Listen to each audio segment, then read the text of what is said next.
The first park committee is called to order. Real quick off the bat, I'd just like to thank everybody for volunteering for this. I know you all have something better to do right now than being here, but perhaps that's not the case. But in any event, we're all here together, and I really appreciate everybody for showing up, coming out, applying, and all that. So hopefully we can really accomplish something here in Reading that's existed for 50 years or some may say even longer. So I really just appreciate everyone's time, and if we can just work together, we'll all get through it. So then the first part of the agenda, we were going to swap, I believe, Bob, to having the nominations in the beginning. Or introductions, whichever. How does everybody feel? It's probably makes more sense to do introduction first so people understand who they might be nominating. Perfect. We don't all know each other. So I guess we can go around the room first. To you, Bernie. I'm Bernie Horn. I'm a town meeting member from Precinct 1. Living in Reading first since 1973. Then I moved away for a little bit. Moved back in 1990. Been here ever since. Been involved in a lot of different things around town over the years. And so also serve on the library. There's a committee that manages the library endowment. I'm on that. I'm in the investment business. So maybe that's enough. I'm Sarah Brucolacchio. I've been in Reading since 1989, 32 years, I guess. Town meeting member, and I have a house on Green Street, and I live on Maple Ridge Road. Hi, my name is Dan Dewar. I own a business just slightly at the edge of downtown called the Reading Quick Stop, and I live above the store, so that's why I'm interested in the parking issue. I've been in town for about 12 years. I'm on town meeting, former FinCom member, so that's it. I'm Karen Rose Gillis. I live on Linden Street, and I've lived here since 1994. Seems like forever. And I volunteered in the schools when my kids were young, Boy Scout troops, that kind of thing, and I just wanted to get involved and help figure out a creative solution to downtown. My name's Chris Haley. I've lived here for about 13 years now. I own a business on 2 Haven Street called Untitled. We do IT, security cameras, and it's above everything but the dog. People need to know where that is. I'm a member of the select board, and it's been a challenge, but a challenge that I welcome each and every day. And it's, I learned something new. I never expected to be a part of any of this stuff last year, and here I am. So that's it for me. Hi, I'm Jay Jackson, and more than 12 years, not really counting anymore. Professionally, I'm a consultant, do a lot of transportation and environmental consulting. So not quite parking, but a lot of, transportation and circulation types of issues. So, so this how parking relates to downtown development and how the downtown functions is crucial. And so, I was more than happy to volunteer when we needed a member from CBDC on the board. I'm Liz Whitelum. I have lived in Reading for almost 20 years. I own the bookstore downtown, so I'm both resident and business owner perspective, as many of us are. I've been attending all of the parking meetings over the last few years, and so I am ready to bring this thing home. So that's sort of my interest here. Hi, Tom O'Connor. I've lived in Reading since '77, raised my family here, and I'm very blessed. My kids moved back, and I have my grandchildren in town. I'm a building owner and a business owner downtown.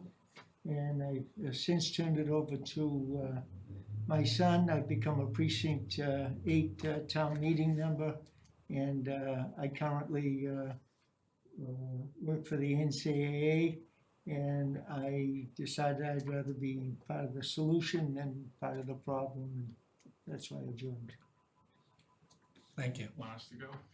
Yes, go ahead, Bob. Bob Lurlasher, Town Manager. My wife and I have lived in Reading over 25 years over on County Road. I've been working here for 15 years, and prior to that was on the FinCom for 8 years, so most of the time we've lived in Reading, I've been involved.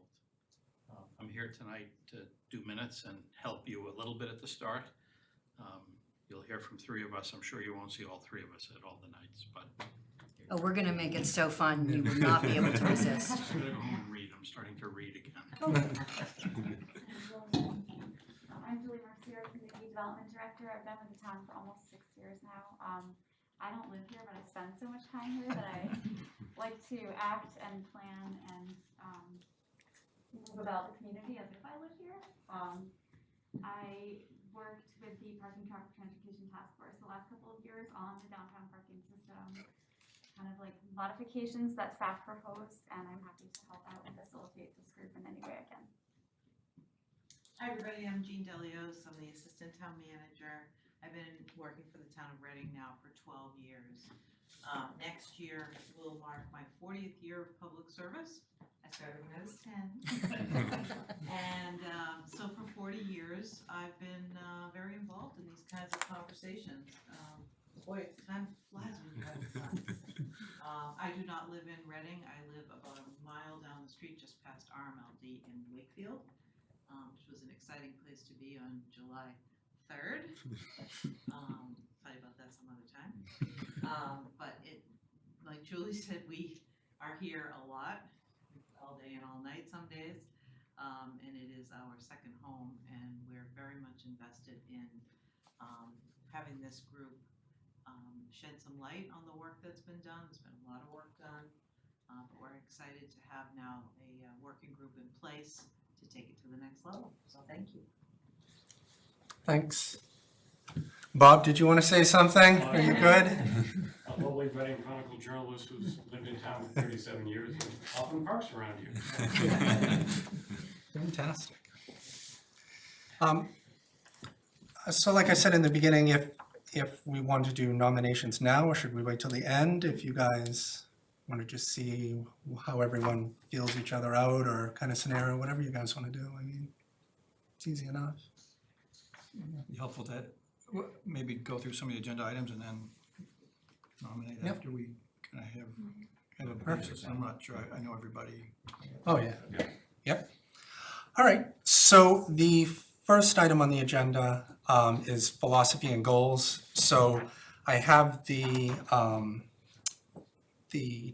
volunteer opportunity Town of Reading Parking Advisory and Recommendation Committee that was put out. So I'm sure we all read this first, but this is essentially what it comes down to. So I'll just read this somewhat quickly. This is hereby established as an ad hoc committee known as the Parking Advisory and Recommendations Committee, PARC, to review Reading's downtown parking system. The PARC will guide the preparation of the comprehensive system modifications with the help of staff and a consultant. The PARC will present a series of draft recommendations to the full Parking Traffic Transportation Task Force, PTTF, at a publicly posted PARC meeting no later than July 2021. With presentation of the Reading Select Board shortly thereafter in August 2021, the PARC will present at subsequent Select Board meetings as needed. The current parking system is comprised of 24 regulations within a half-mile area. It's confusing and frustrating for the public and difficult to administer and enforce. As downtown continues to grow and draw in residents, commuters, and new businesses, it's vitally important that the downtown parking supply be managed in a fair, consistent, and understandable way so users know what to expect and feel empowered to make choices about where to park based on their needs. So the park shall be comprised of 9 members and will be a committee as defined by the Town of Reading Home Rule Charter In selecting the park, the select board shall fill the positions as follows: 1 member from the select board, 1 member of CPDC, 7 other members, and the select board will consider the following qualifications: residents of the downtown, downtown business owners, employees of the downtown, residents of business owners, managers, etc. The mission of park is to clarify and simplify Reading's downtown parking system from a user perspective and enforcement standpoint. A consultant will be hired to provide technical assistance and expertise in parking management. The recommendations will be developed in concert with an extensive public process. In conducting its work, the park will be bound by all the rules and regulations of the town of Reading and the Commonwealth of Massachusetts, including but not limited to open meeting law, state ethics law. Staff will be assigned by the town manager to work with park. The park will sunset 1 month from the date the select board vote on the series of recommendations, or by December 31st, 2021, whichever comes first. If needed, this date can be extended by a vote of the select board. Interested applicants could send their stuff to Laura, which you guys did. So in saying that, I know that there's a couple of us, including myself, that have to recuse, I personally have to recuse myself from anything within 300 feet of 2 Haven Street. So that includes the parking lot behind 2 Haven Street, the Brandy's parking lot, as well as the train station directly across from it. So while unfortunate, it's, you know, this is one of the luxuries of being in town government, that you run on something and then can't participate in half of it. Chris, Yes. that's just for this meeting though. No, that is in perpetuity forever. Because I was under the understanding when I talked to Rhea that we signed that form and we're allowed to. You might have different, He is an elected Yeah. official and we are just volunteers, so for us, it is after the select board approves our forms, we're okay, but his For me, issue is ongoing. it's in a special circumstance. So yeah, for me, ongoing, even to the select board, the any votes that we come up with, anything is, I'm going to have to recuse myself from. So what I'm hoping for in this is that we can divide up the parking area into quadrants or sections to make it so I can recuse myself from the portion that pertains to me. So even though I may vote a certain way on a different portion, that does not mean that I agree or disagree with the portion that I would not be allowed to speak of. So having said that, I still believe that I can fulfill my duties here on Park and offer, you know, one of 9 different perspectives on the entire topic. So that's how it is personally for me, and like you guys have something else. So you can't talk about anything for this meeting, but going forward, you guys are able to? That's my understanding. After the next meeting, if the board, select board approves, I will be able to weigh in on stuff in my area as well as the whole downtown. Yep. Well, that is fantastic to hear, and it's the same thing for you, Liz. Yeah, so just to be, do folks, are there some people here who have no idea what we're talking about? That would be me. Yeah, so to back up, there are ethics rules, so if one of us is in a position to potentially financially benefit from the fact of changes in parking regulations downtown, so basically if you have a business or in the downtown area and therefore could be financially benefited by a change in parking regulations, we had to fill out a document from the state that the select board at their next meeting can look at that and say, yes, we still think these people are able to impartially participate in this committee. The exception from that being that as an elected person, Chris is further restricted to the point where he cannot, even after that, participate in conversations about things like those lots within 300 feet of his business. So yeah, so that's so I didn't know that is where you netted out. So that's a little tricky because I know just in our previous, I'm not sure if you've had a chance to review the previous discussions about parking. I mean, the conversations have tended to look at the parking lots as a whole and then look at street parking as a whole. So I'm not sure if the quadrant strategy will work, but we can see how we go, I guess. Yes, Bob? Just add one more thing. Next Tuesday, the board meets and hopefully approves the 3104 applications from all of you. There's a second piece they're also going to be asked to approve, and that's to vote all of you as a board as a special municipal employee. And what that would allow is Liz and any others to, for instance, participate in the bid. Otherwise, you'd be restricted in your activities on the bid by being on this board. There's all kinds of interesting rules. Okay. What do you mean by a bid? The Business Improvement District, there's a bunch of private, businesses getting together to discuss having a business improvement district. If they do that, then you will have no restrictions on, fundraising, asking for members, coming and petition the board at some point. So that's the other thing that'll happen next week, just again, kind of formality. Great, thank you. So, question, does the people that have to fill out the forms and you're gonna present them to the select board, do those people have to be present at the meeting to, I'll ask the chair, but no. Historically, it's even something called on the consent agenda. So I expect that it will be approved without really any questions. I'll write a couple comments as part of a memo. Ivrea will as well, town council. I don't expect there'll be any questions.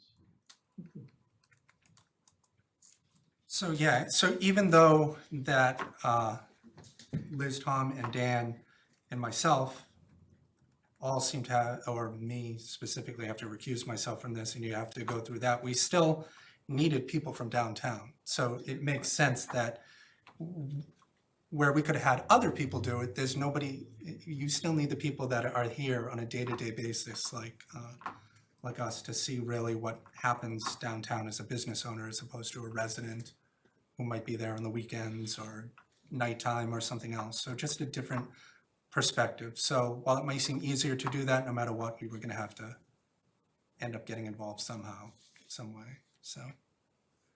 I hope that clears everything up. Yep. And like I said, if it's quadrants or sections or do something, that's where I would like to see something headed, I guess, only so I am allowed to speak on something else, you know what I mean?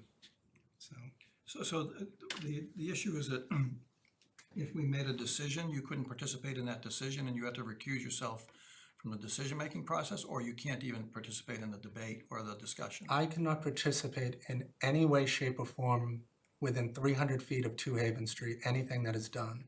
So, Including discussion, yeah. including discussion, which means if hypothetically I was chair and then we're like, now we're gonna talk about X, Y, Z down there, I would have to recuse myself from the entire conversation, and then 8 people can vote or come up with anything they want, and then we can move on from there. So, it stinks. I'd like to have my own opinion, but Well, I mean, it would be useful to, that's one of the things that I'd like to do is listen to what the issues are. And by not being able to listen to what the issues are from your perspective, Yeah. it sort of limits my understanding. I just hope that there's at least one other person or something that would be able to speak to that, or if we have the public come, some of them could give their experiences. Some people might not have wanted to be on the board here, but they can still come up and speak and give their take on it and say X, Y, Z is happening down here. Nothing prevents anyone from doing that. So hopefully the more information that we have, the better general understanding that we can make based off of that. So while it's unfortunate with me, I mean, it is what it is, and I think that we can still get things accomplished, because I'm just one person out of 9. I imagine that the issues that you may experience as a business owner in your, near your office or near your store happen in other parts of the downtown too. So, right, you'd still be able to talk about the broader scope of how you see the system functioning. Just not specific about, this spot and that spot that's right out in front, right? I still go to lunch in town, I still go to CVS up there, I still see what happens, not as much as some other people may or may not, but it's the same thing, like, I still see things happen beyond my 300 feet that I have, so that's why we have 9 people. So 8 other people can make that decision. So what does a recusal actually look like? Do you still able to sit here, you just don't weigh in at that point? I mean, you don't have to leave or No, I anything don't like have to that, leave. right? I just can't participate in the discussion. So if we, So like you I can still said, listen to what everyone's saying. yeah, as long as I don't influence or provide any input on what I may or may not want over there, You know what I mean? If I hint that I would want XYZ up here instead of over here, it doesn't work like that. So I will have to sit on my hands.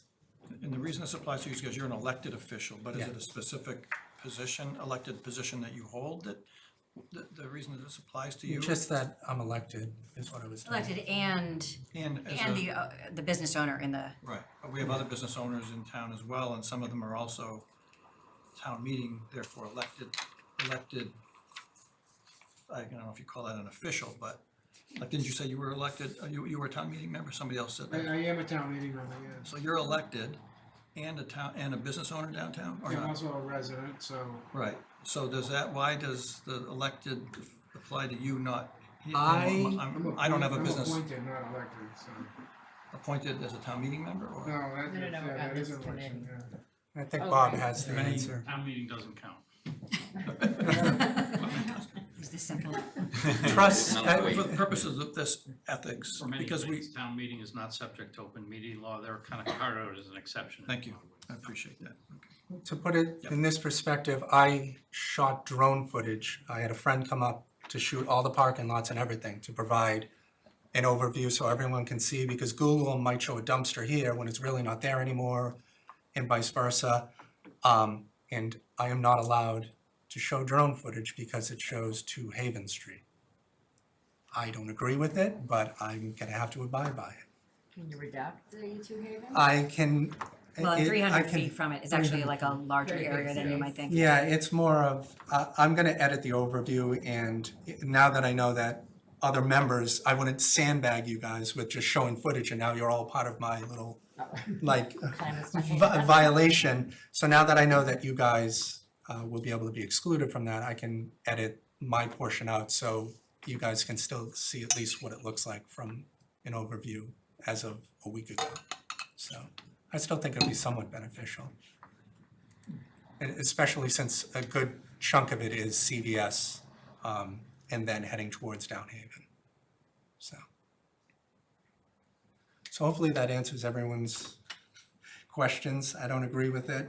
I have to abide by it, and unfortunately, that's all she wrote. We'll work with you. I did see about getting an appraisal. I contacted numerous companies that are, booked out till the end of August. As you know, houses are just flying off the market in Reading and all that.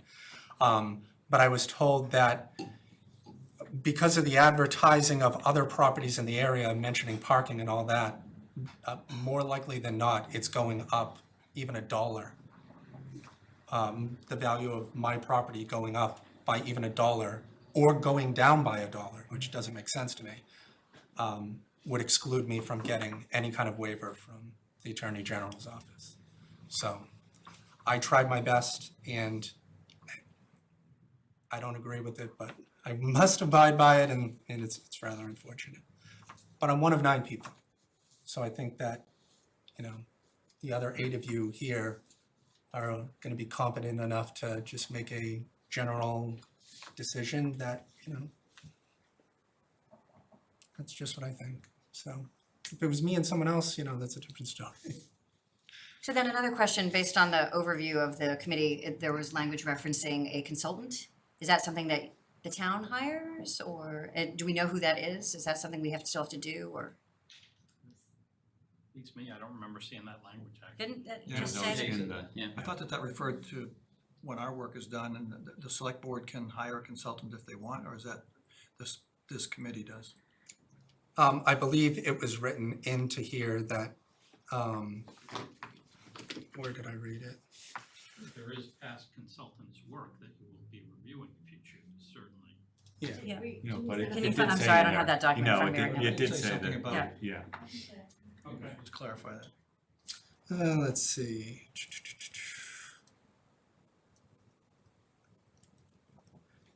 That's what I get for printing it out instead of having it on the computer. I could have found it by now.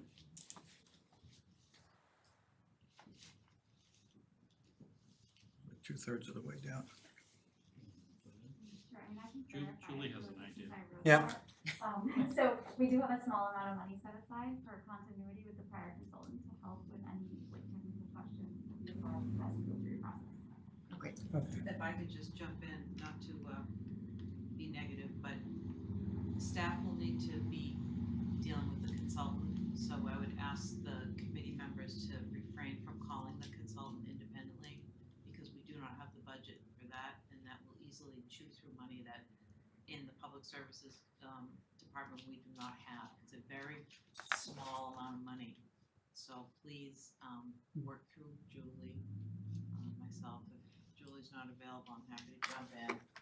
Bob's also available.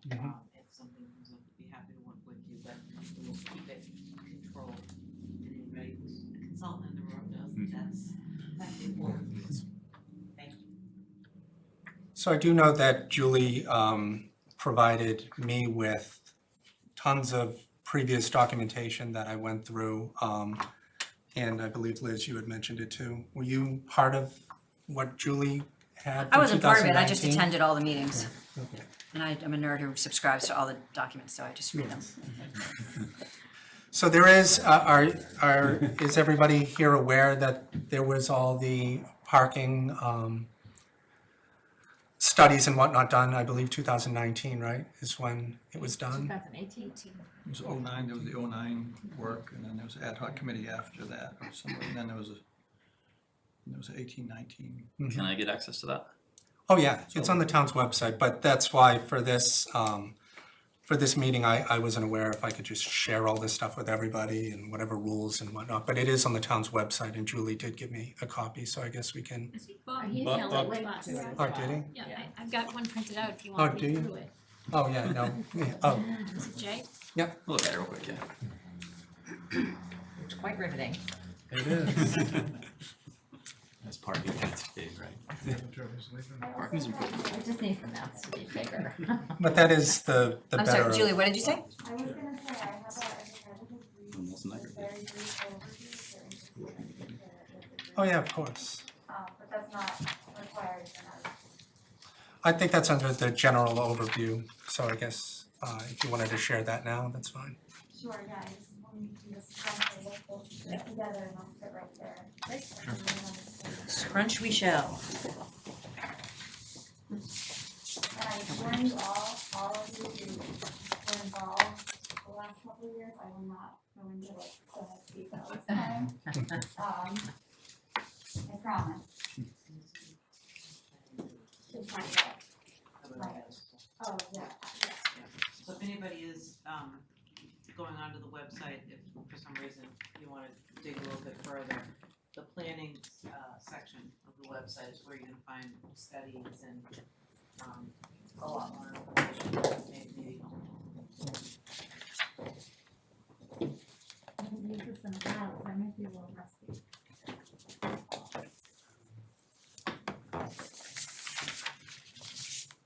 If people are warm, there are cabinet units that we can put AC on. It goes back to the old days, so I'll work it. I'm not sure. I'm not sure. Oh, it might be so. Yeah. Yeah, sorry, it's off. Oh, no, it's on.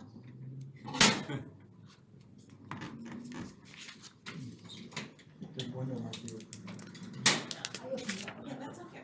We'll just give it a little fresh air. You used to raise like questions and ideas and thoughts or something. So I think, where do we have it? Feedback, I guess. You can go into there. So after Julie.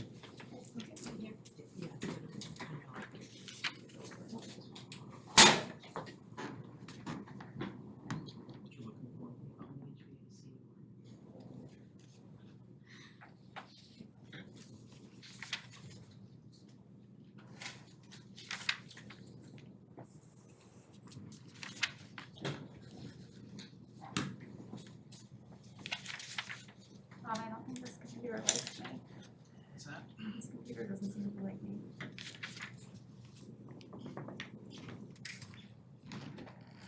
Oh my. You're supposed to be. If anyone's across the I way. have mine. Yeah, you might have.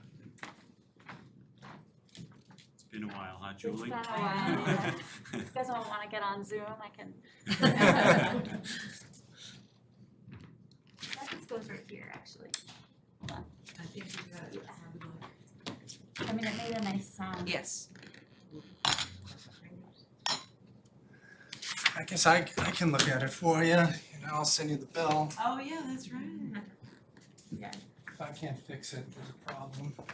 So what is it, the mouse isn't working? It looks like it froze. It was working when I first got.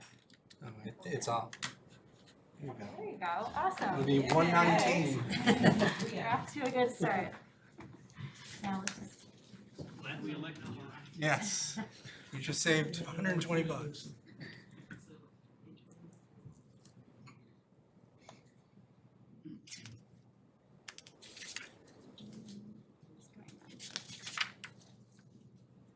You're actually looking on the network. I'm such a dinosaur. That's what this really comes down to. I don't know, it doesn't like my thumb drive.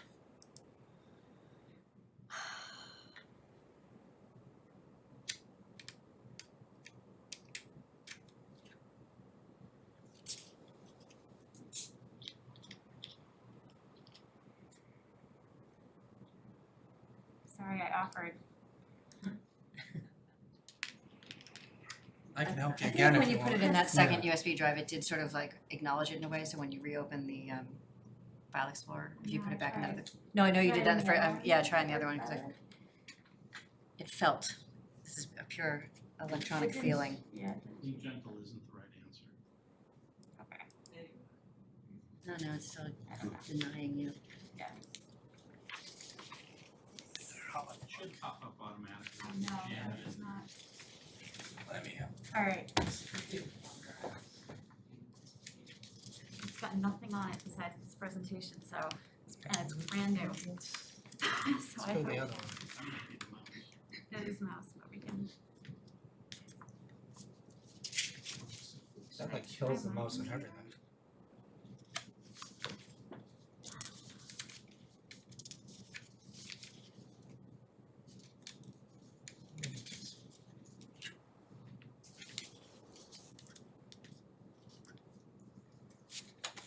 It's not showing up. What about that one? Yeah, but that It's doesn't not count, it's the gonna be right over one. here. Oh. Do you wanna maybe give just a verbal summary, since you probably memorized it like a gazillion times? I'm kind of rusty, but I probably could.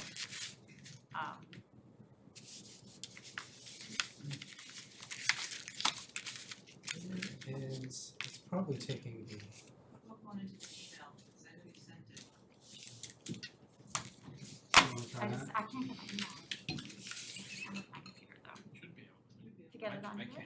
Yeah. That's what happens when you just stop meeting for a year. Except at your desk. I think what it's doing is it's taking the same derived letter as the CD-ROM. The fonts. Definitely. Your father is here, behave. Just going to my Everyone- email. Yeah, I'm looking Yeah. to see where. Everyone close their eyes when you type the I password. do my best. I'll turn this way so I don't see it.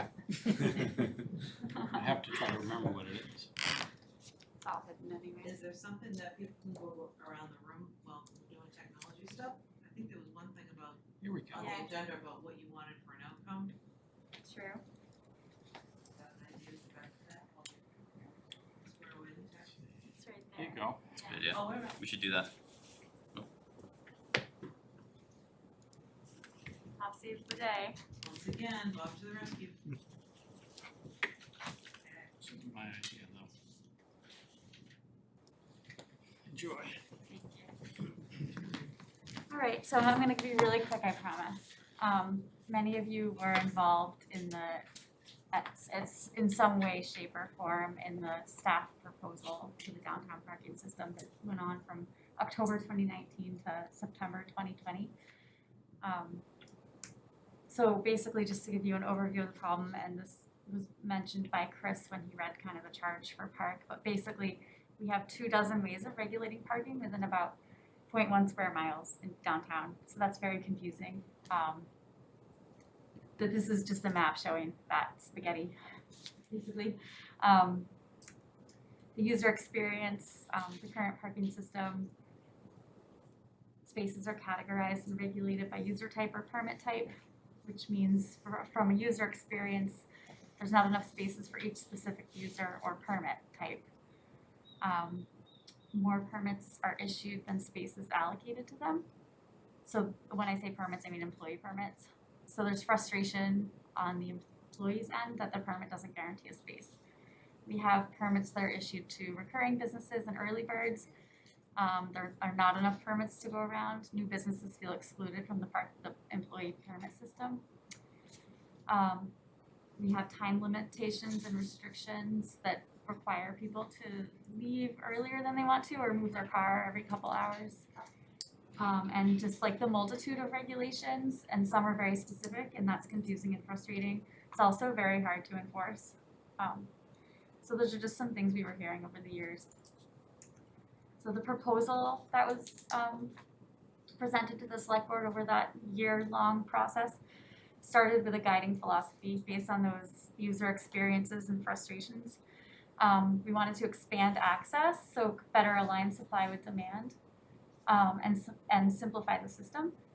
And then leveling the permitting playing field, so increasing the amount of employee permits, and places where employees could actually park to go along with those permits, and then empowering the user versus penalizing the user. And I'll just show you some of the opportunities that we saw attached to each of these philosophies. So basically, expanding access, I mentioned aligning supply with demand.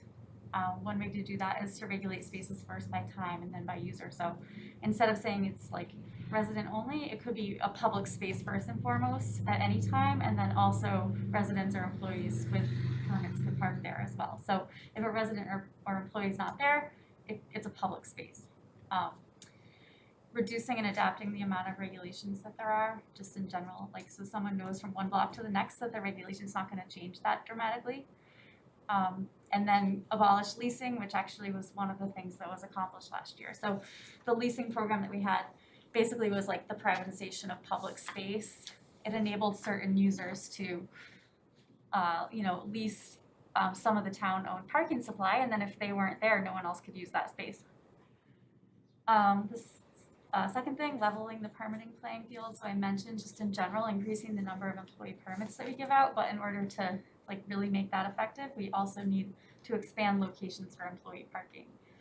And then empowering the user versus penalizing. So allowing someone to pay to stay for a longer time if they want to, rather than worrying about getting a ticket. And in order to do that, we could adjust the time limits throughout downtown, like on the signs, the parking signs, and also add payment kiosks to our well-utilized public lots. So just some of you remember this map, this really old school map that I made.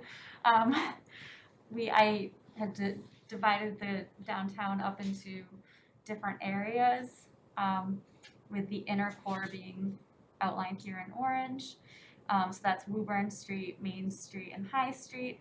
And then around it, a couple blocks around the outside, was called the outer core. That's where the pink highlights are. And then just a bigger picture, north of the tracks, we were referring to as downtown north, and south of the tracks, downtown south. And we were focusing our changes on the downtown north at this time, or at that time, I guess.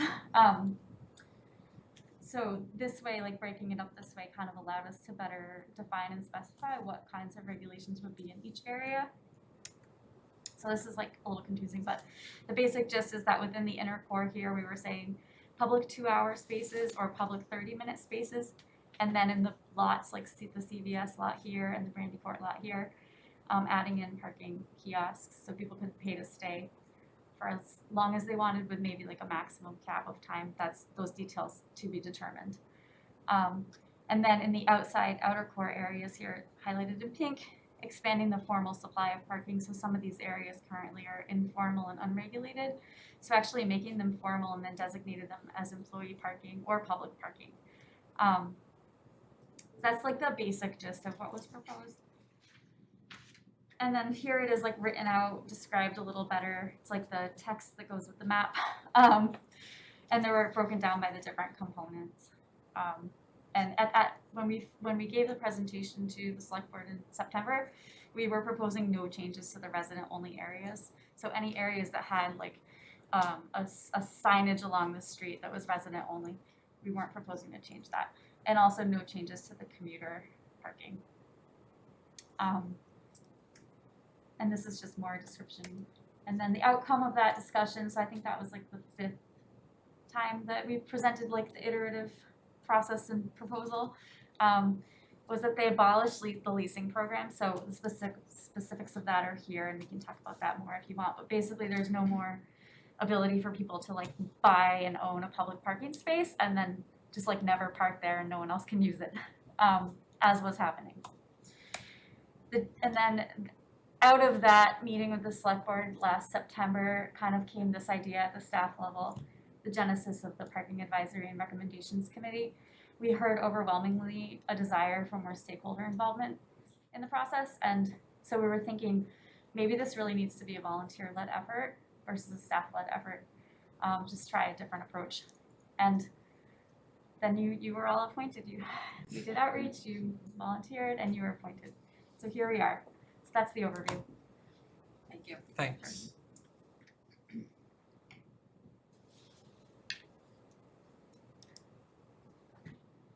So I guess we can go around the table now and see if you have any questions on what Julie gave. And we can start with Bernie if you have anything. No, I guess I've studied, excuse me, I've studied a lot of the prior documentations, including the consultant reports, most of Julie's presentations, attended most of the outreach programs that were held on the subject. So I guess I'm reasonably familiar with the issues, the proposed solutions. I think the one thing that comes through is the complexity of the system, and I think from that I draw kind of a, I can't say that I agree or disagree with, with everything. I guess I'm just more interested in hearing mostly what the business owners and the local, the downtown residents have to say, because I have been a pretty intensive user of downtown, but I don't live downtown and I don't own a business downtown, but I own a business in Boston and I have a lot of employees that come and go. So I guess I'm, I kind of hear that perspective. So I kind of just feel like that perspective should be there. I think that the complexity of the situation is rather high, and I think that results from trying to please a lot of different individual, mostly small groups, and that allows a lot of, that creates a lot of complexity. So I think that that's one of the issues that I think that we need to talk a lot about. My sense for this this committee is to try to maybe, from my perspective, I think that what I haven't understood is what the real objectives of the parking system should be. And that I think that as a first step, we might try to agree or set a set of objectives, because I don't think any body or any group of people can achieve anything until they say, okay, here's what we're trying to achieve. Set that out, and let's see if we can establish something that achieves those goals, and that maybe we can, do that over. I don't think we need to spend a dozen meetings trying to do that. I think if we can have, a target, let's say 3 meetings where we have a set of goals, we establish the goals, we go home, we study, we try to understand what the goals, what can achieve those goals, and then a 3rd meeting that maybe comes up with some solutions. And the advantage of that is we sort of keep it tight, get things done. I think everybody probably has a set of ideas. Might be useful to hear those, and then and if that doesn't work, we can always add another meeting, but to try to focus it and get our attention done, get our attention, that might help. So my perspective is that of somebody who doesn't, I use it a lot, I commute, I ride my bike, I do a lot, so I can definitely add that perspective, which I think is useful. Sarah? I agree with a lot of what Bernie's saying. In my line of work, you know, there's always two questions, you know, what's your objective here and how much are you willing to pay? And I feel like that's the second question here is there money for parking? You know, are we just coming up with, you know, theories? I'm looking at Bob. Like, are there grants that we're gonna write up? Depends what you need, you know, what would you need to spend money on? You mean on your work or on some proposal? No, I mean like if we come up with ideas that are gonna cost money, like is Like a there parking a garage budget? or something. Yeah, are we going to be able to envision a parking garage? I mean, You can certainly discuss and propose anything to the extent you'd like some guidance from us on what potential costs are, we have to do that work. Parking garage would be very expensive, putting kiosks to collect money would be much less expensive. You shouldn't not discuss something though, because it's expensive. You should discuss it. okay. Otherwise, I'm pretty much in the same frame of mind as Bernie. I'm also, because I have a house on Green Street and because I'm very close to many of the people you know, for decades, I'm concerned with sort of bringing a sense of like harmony among the development and the people that have been living in the downtown. So that's one of the reasons why I volunteered is because I don't want to see, there's a lot of divisiveness already in Reading and I just don't want parking to be one more divisiveness factor. So, and it is a tricky, it's not something that's easy. I remember the parking study that was done before this one and things have changed so much. A lot of this information really isn't accurate or applicable to the downtown that we have now. So I know we have a lot more work to do and I guess that's why I'm wondering if there was, what sort of funds would be available. Dan? You know, I have a couple of ideas that I do want to share with the group. I'll probably wait till the next meeting because it kind of affects the area where I am. And I have been to a couple of the meetings. I haven't attended every single one, but you know, so I do have some ideas I want to share, and I'm excited to hear everybody else's feedback. So looking forward to the discussion. I do have one question. As far as stuff that does cost money, I mean, there's a process for that anyway, right? It gets presented to town meeting eventually. So, I mean, it's Yeah, not like it's out of the realm of Yeah, possibilities. You know, if you wanted to build a parking garage, there's a process to make that go through and it either stops or keeps going. Who knows? It would involve going to the finance committee especially, and then potentially the town meeting. I think there's missed opportunities in the past. I mean, we can't revisit them, it's already done, but I mean, that, the post office was a federal thing that I think it, and I'm sure it was looked at. You know, it's a little bit, I think a little bit before my time getting involved. But that was a good spot to look at. But so, yeah, I'm looking forward to good discussion. I think we're all probably here for the same reason, and I live a block away, and and I think the report, the consultant report that was created has a lot of really good information in it, but I think if we can analyze it and pick out the stuff that's really relevant and try and figure out a creative, simpler solution for downtown. The report did say that a lot of parking is underutilized, so I think it would be, and even being downtown, nobody wants to walk. Like, nobody wants to park on my street to go to work. Feel free. I would much rather have a business owner parking on my street than a commuter. And so, but they won't because it's too far. So you kind of have to figure out that whole analysis of, well, how can you either lure them to it or how can you get them to realize it's there without sticking signs up all over the place to make it unappealing. So I think that there's so much information all over the place. It'll be fun to try and pull it apart and try and figure out what would work best for everybody downtown. And I think that some of the parking lots, my idea would probably be to have them kind of a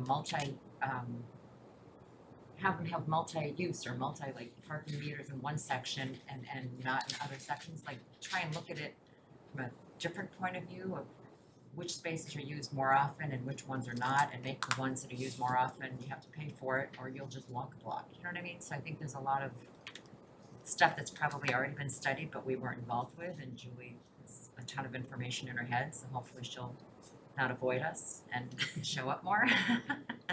So we can pick her brain, but, so I think there's a lot to be worked around. Does that make sense? Yeah, definitely. So piggybacking off that, it's the same mentality for me as well, or anybody here. We all parked, I assume, in town hall parking lot. Must Bernie bugged I you. walked. You walked, see? But the mentality, even me, to park across the street, I don't think I would do it. And I'm 42 years old and, you know, I can do whatever I want kind of scenario. Even I wouldn't park over there when this parking lot existed right here for me to walk right into here. So that mentality does even exist with me. And then I go back to what Mark Doxer had mentioned with Linfield Marketplace, that you go there, as soon as you drive in, there's Legal Seafoods right there, and you can park right there, and you're gonna walk a mile all the way down to some restaurant towards the end, because there's things to do along the way, and it's a different mindset that you have. You're willing to go ahead and do that, but you're not willing to park across the street from Town Hall, to go into Town Hall. It exists for me, it's gotta exist for other people. I'd like to think I'm not a special case scenario here. But even me, I'm not the elderly person that can't do that. They have to park there to come here. If they can't go across the street, you can't expect somebody to do that. So it's definitely a give and take. I know, I will say from my experience, and I'll mention CVS as an example, how many employees does CVS have? Like 10, something like that? You'd have to assume they get at least 10. Where are they parking?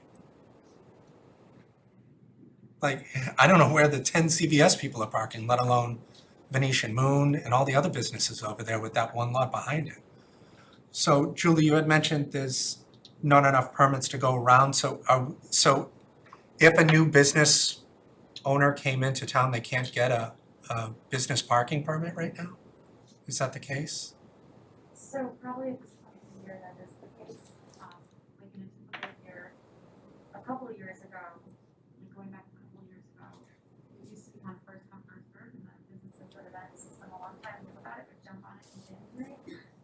And then the police department initiated the cap a couple of years back, that was 5 or 10. To kind of like allow for the period in which businesses could apply to go on longer and earn more available for future businesses, but still they get taken up pretty quickly. So even with COVID and whatnot, you've Yeah, I don't seen, know about this, like, Yeah, we not pretty this much past year, suspended but- enforcement since Yeah. COVID, so it's kind of. But to Julie's point, you know, we know businesses that were spending $20 a month to reserve spaces in case they should someday need them.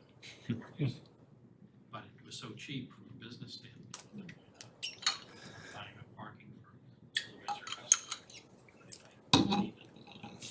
that's why I'm curious to see what everybody else thinks, that the employee issue versus a resident or business owner, or guest coming into Reading, kind of what the issue is with that. Because I think during the day, it's an employee issue, and then at nighttime, it's a completely different model. I was about to say something else, and I will not say that. So I will just move on to Jay instead. So I live on Salem Street, really close to Pearl, right there at that nice flashing beacon. And I think, and I almost always walk to downtown unless it's really, really inclement weather. And it's a semi-pleasurable walk, but I wouldn't say it's the best, but at least there's a sidewalk and it's better. I mean, you have cars going pretty quickly, and unfortunately the solution was a guardrail as opposed to more traffic calming measures. But I think what the downtown really needs is a sense of place, more so. To your point about Linfield Commons, where you'll get out and you'll walk because it's interesting and there's lots of stores and there's lots of things to see and to do, and to just kind of enjoy your walk. It doesn't feel like a chore. And people would definitely park further if they feel that their walk is safe and enjoyable. And that's, I think, what downtown really needs. Some examples of that, you know, I mean, if you need more parking for commuter rail or something like that, or some, whatever you might need it for, you could try to leverage new developers to figure out ways to get parking that you want on their property by, instead of just accepting what the proposal is, and maybe you have, I don't know, I don't know a ton about that history, but that's some opportunities where if you wanted to get some particular type of parking you didn't feel that you had, or just putting parking lots behind the businesses so that in the front, you know, it's more enjoyable because you're walking along kind of storefronts. And there's a really good book called Walkable City and Walkable City Rules by Jeff Speck. He's actually out of Brookline, but he talks about all the different rules of how to make it more of a place and make it better. And so if you can incentivize more people to walk from further distances or more people to bike, then you need less parking. And it's, I guess from that report, you said that there was enough parking, then you can utilize it the proper way. I think curb management is also really important, thinking about what you're doing with the curb. Not to go on too much of a tangent, but it drives me kind of nuts with the FedEx trucks and the UPS trucks just pull over right on the road. And yes, they're providing a service. So as a town and cities, we need to think about what to do about that. But those are just some of the sorts of the ideas, is making it a sense of place and making it better for people to want to walk, to want to bike, making it safer and more exciting. And then helping with the wayfinding of finding, like for instance, the CVS parking lot. Because if you were to drive in, you wouldn't know that that was there. So those are the sorts of things that I'm hoping to accomplish. But I would say 28 is a really kind of a large barrier, and it's not very comfortable to come across the street. I think MassDOT, now I'm sort of semi-employed by MassDOT, but did a great job at the traffic calming, both in the North 28 and South 28 on the state jurisdiction. And I'm hoping that the town can also fill that gap in and find a way to make it a little bit better, because that would bring more people and slow vehicles down, as it's done a great job. So I think that's, I got other ideas, but I'll save them for another time. Just one aside to that, even with me having an electric scooter and sometimes taking that to work, it's still the same thing. 28 would be so much easier for me to do it, but I don't. I just come around the back way and do something that I think is safer, even though sometimes it hasn't been. But still, just that kind of mindset that you just mentioned. It's, nobody wants to come down 28. Once they come to here, most part, things start to slow down, but yeah, it's definitely, even for me, and I just keep going back, I'm just a 42-year-old guy that I think could be able to do it, and then I choose not to. I go a different route because it's safer or other reasons, so. John?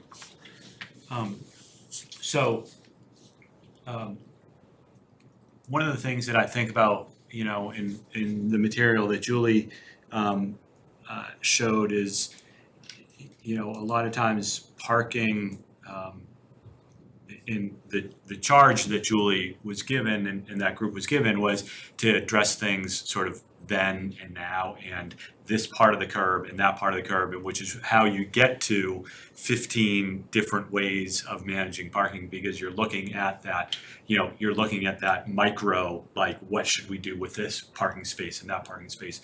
And very rarely do we get a chance to look at the, you know, parking system as a whole.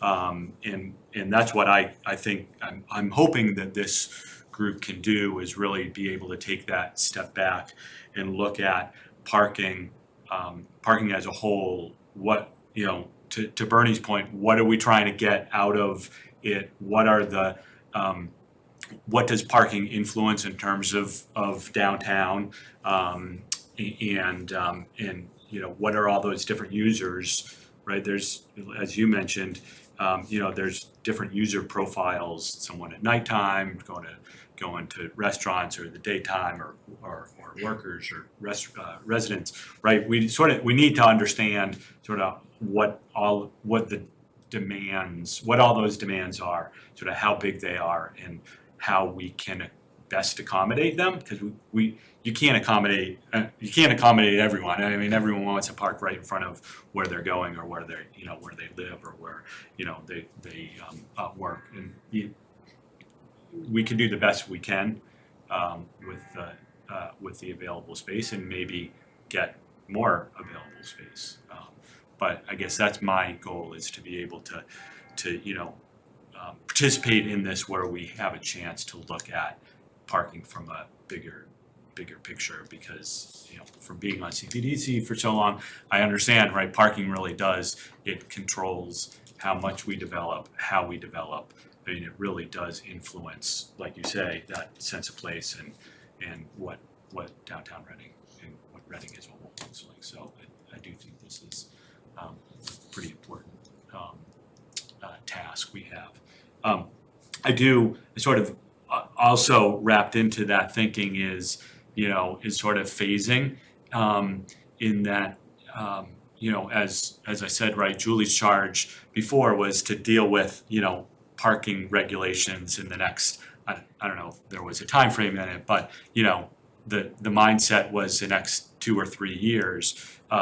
Parking garages, right, it's not a 2 or 3, that's a 10-year project, to figure out the size, the design, the funding, and then, you know, then construction. So, you know, we sort of, I think we probably need to think about both what we do, you know, next year for parking, but also sort of where we're headed and how that future parking may fit in with the future development.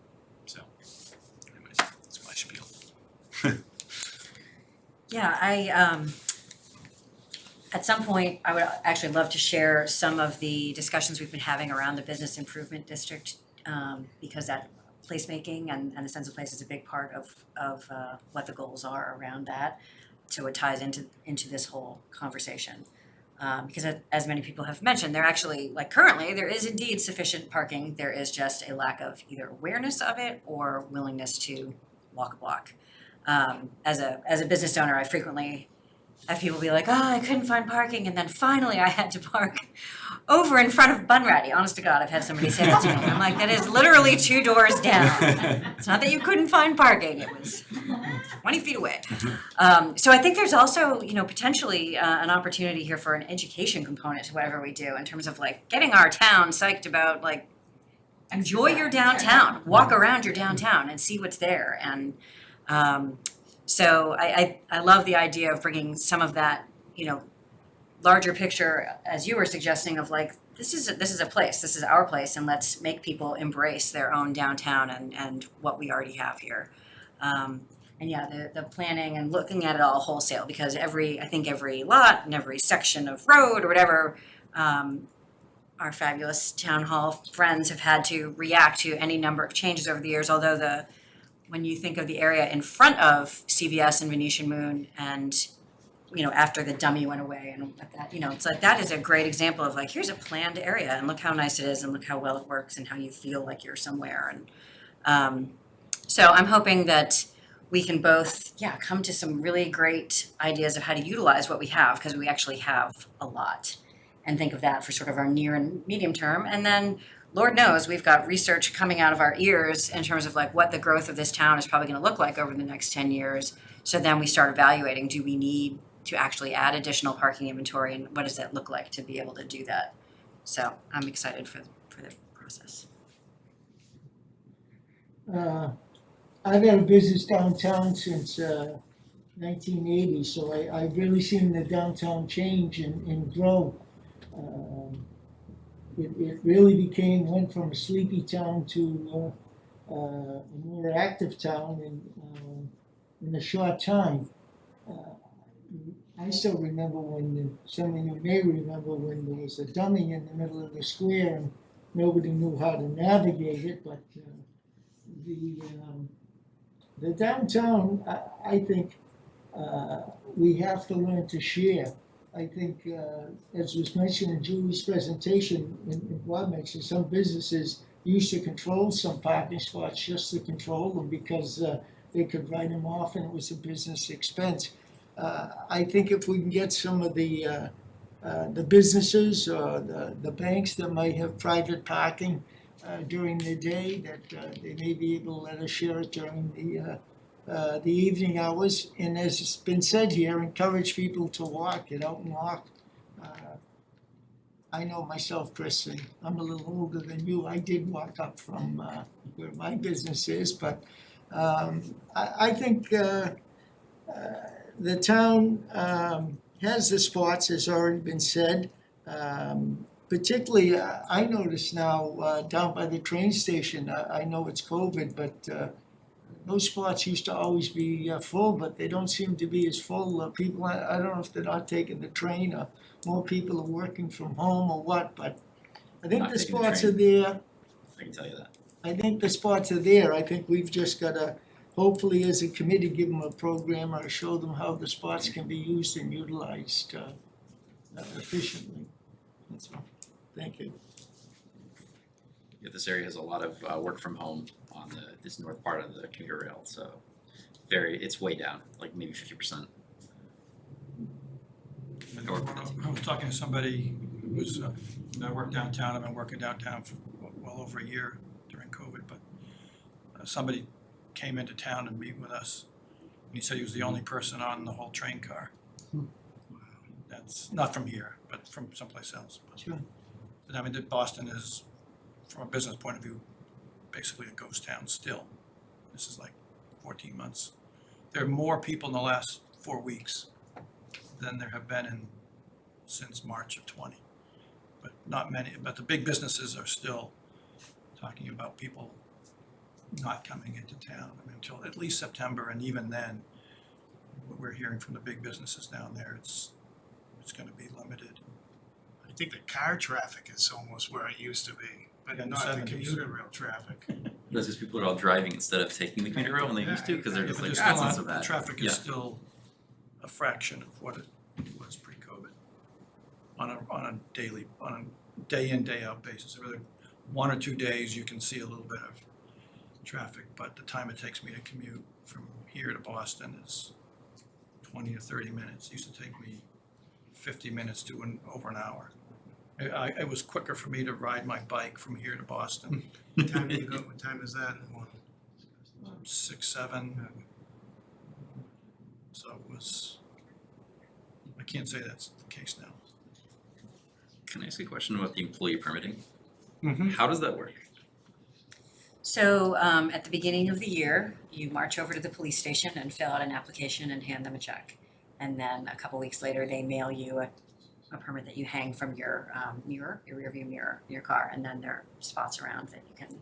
And you just get like as many as you need, or? So there is a limit? cap, I think, of 5 per business. It doesn't matter the size of the business. I- That's what I was getting at, yeah. I don't know. I don't think that, is that in effect anymore? Well, nothing's in effect right now, but COVID, no. It's not. it's, I mean, in COVID times, it's hard to say, but 2 years ago, there was 5 per business cap. Yeah. 5, and then you could apply for 10 if you were large or had a reason.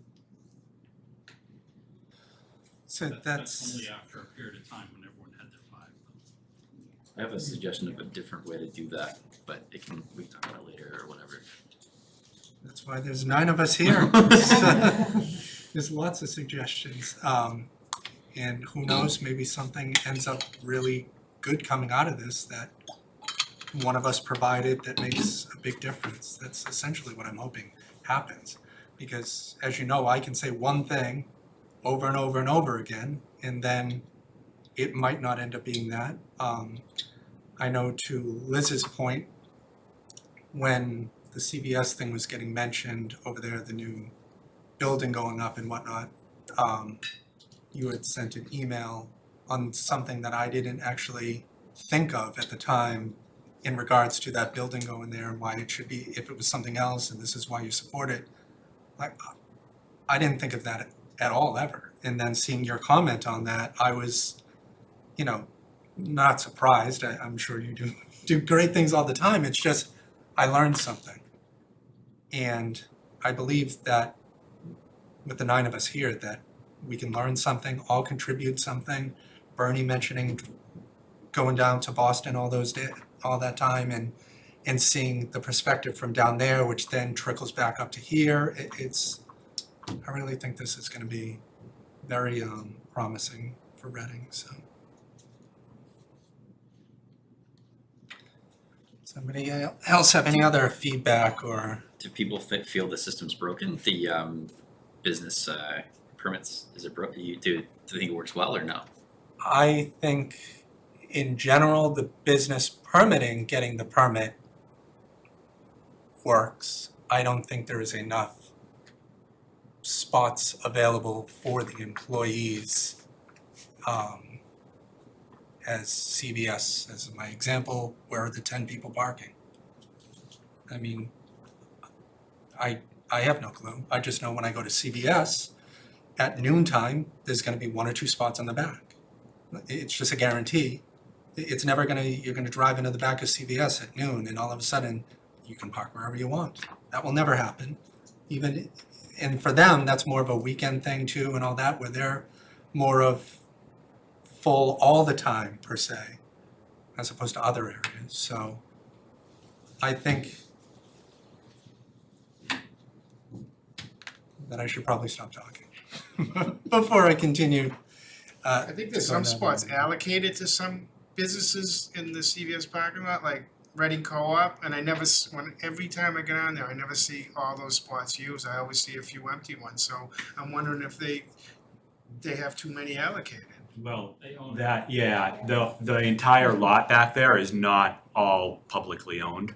Right. There are different spots that look like, right, because it's one big piece of pavement. There's some that are owned by the building that Reading Co-op is in. There's some that are owned by the building, where Northern Bank is. And so those, right, so it's not all public. Right, okay. So yes, they are designated, but it's their own private property. Well, maybe they should share because they are underutilized, I think. Well, I think Bob had mentioned in preparation for this that we can explore options of leasing. Is that that we can lease? Sharing parking loosely for businesses, Because, between businesses even. yeah, because across from Postmark, if that is ever done in hopping and, there's dozens, hundreds of people coming down there, where are they gonna park? So across from Postmark is the Eastern Bank lot and whatnot that will be utilized at night, and then we might be able to lease out some of that for nighttime parking, et cetera. That's one So example. is that what we have to do for the private lots of the banks and of town hall or the churches where you have to get permission to use it after It's hours? liability. I think that's the issue, is Is the it? liability. Not so much town hall, but private lots, absolutely. Okay. We have reached out to one of the churches, and we do have a document for entering into an agreement with the private or church owners that would pass the liability to the town.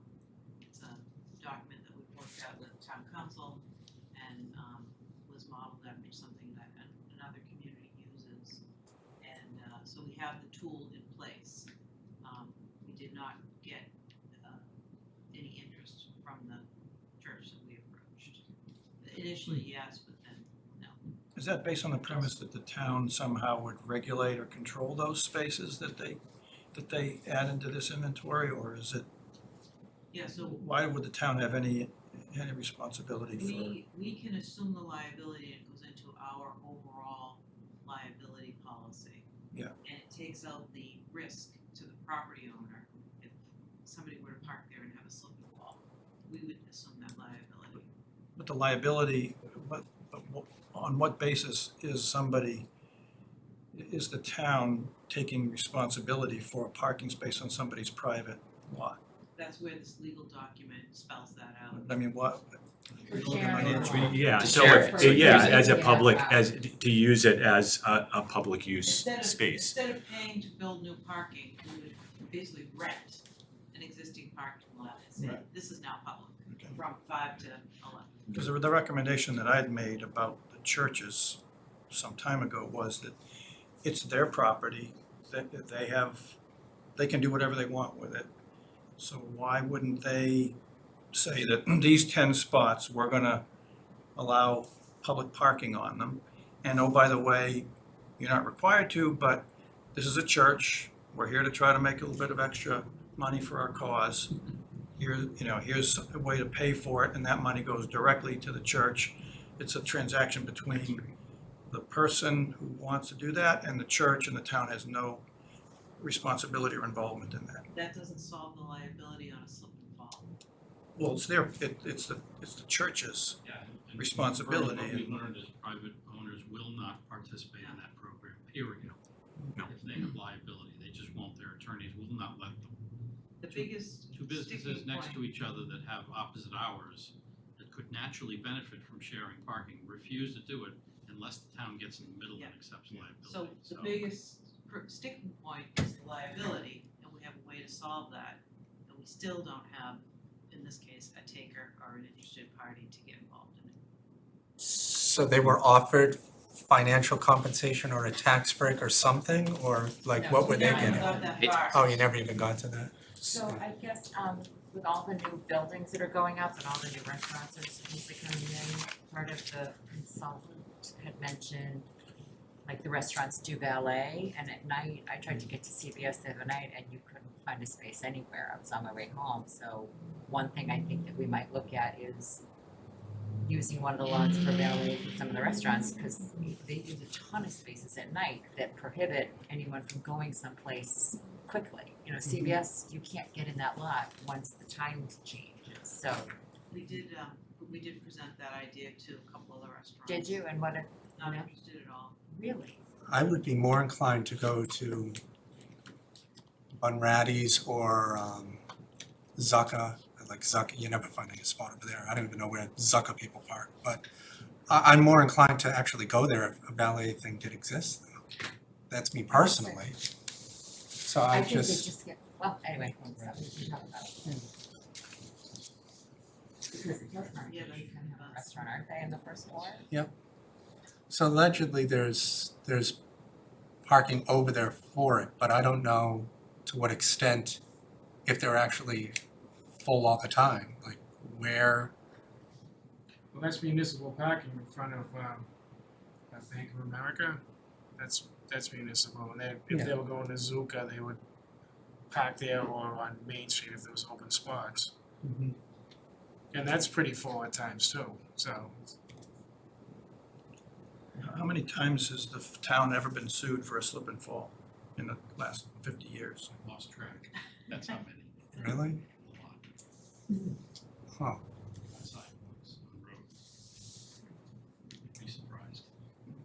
I'm not surprised, I I'm just not was saying curious that what the course number is. that the case proceeded above. Yeah, exactly, I mean, what's the actual loss on something, on all this? I mean, is the town, That's paid a negligible lot of other money? than attorney's costs. In terms of judgment, because we have a lot more that doesn't prevent those. Isn't there, like, when you put a sign, you park at your own risk? I mean, doesn't that help reduce liability? I don't know. That's Doesn't parking, that's not reduce legal liability, but it discourages people.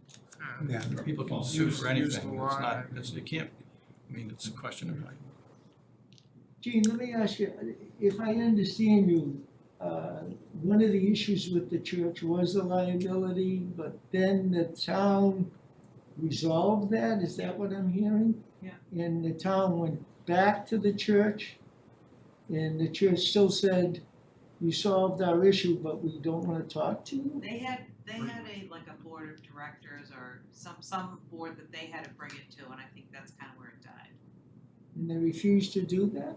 Well, they stopped responding to my calls, so. Well, it could be that they've decided, we have enough programming at night that we don't wanna give up our spots, or, you know, it's not necessarily that they like hate the town and their liability policy, it was probably more just a I think it was use. probably just not something they wanted to get involved in. That's not what Jesus would do. I agree.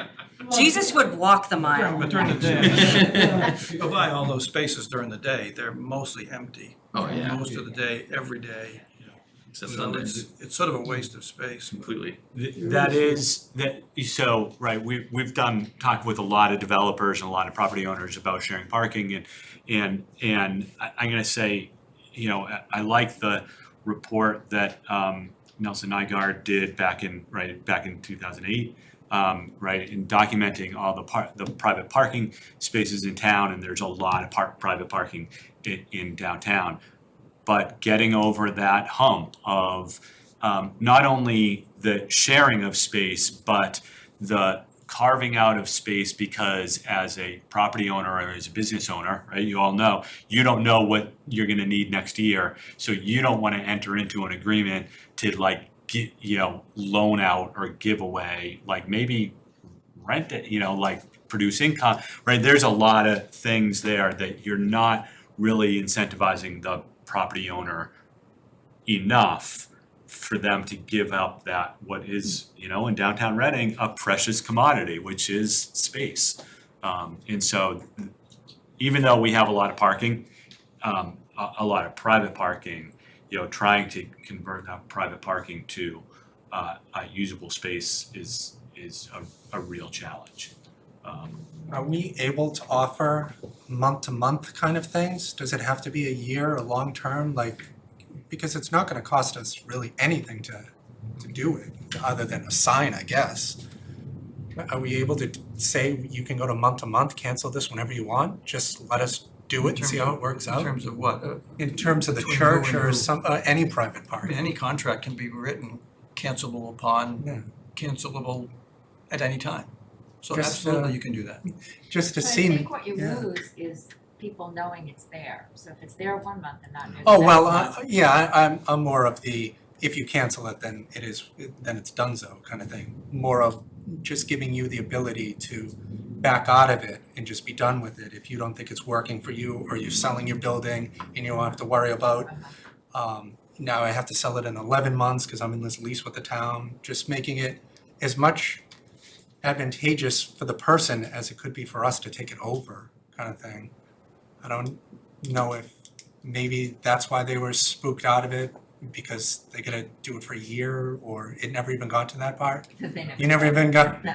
can we say in this meeting, we'll, It might be a useful outreach for this committee to do. I mean, we probably all either belong to churches or organizations, and maybe, with 6 degrees of freedom, you can probably figure out who's this person on that organization, that we can get some feedback, and that way we don't have to, I mean, they're not gonna respond to your calls, but maybe they might be able to, I mean, as an official capacity, just to get the feedback. I'm not saying that it's gonna change the result. I think it'd just be useful to understand the reasons. because it has to be somewhat advantageous for somebody to do it. Like, I wouldn't just give it up because you just asked me to.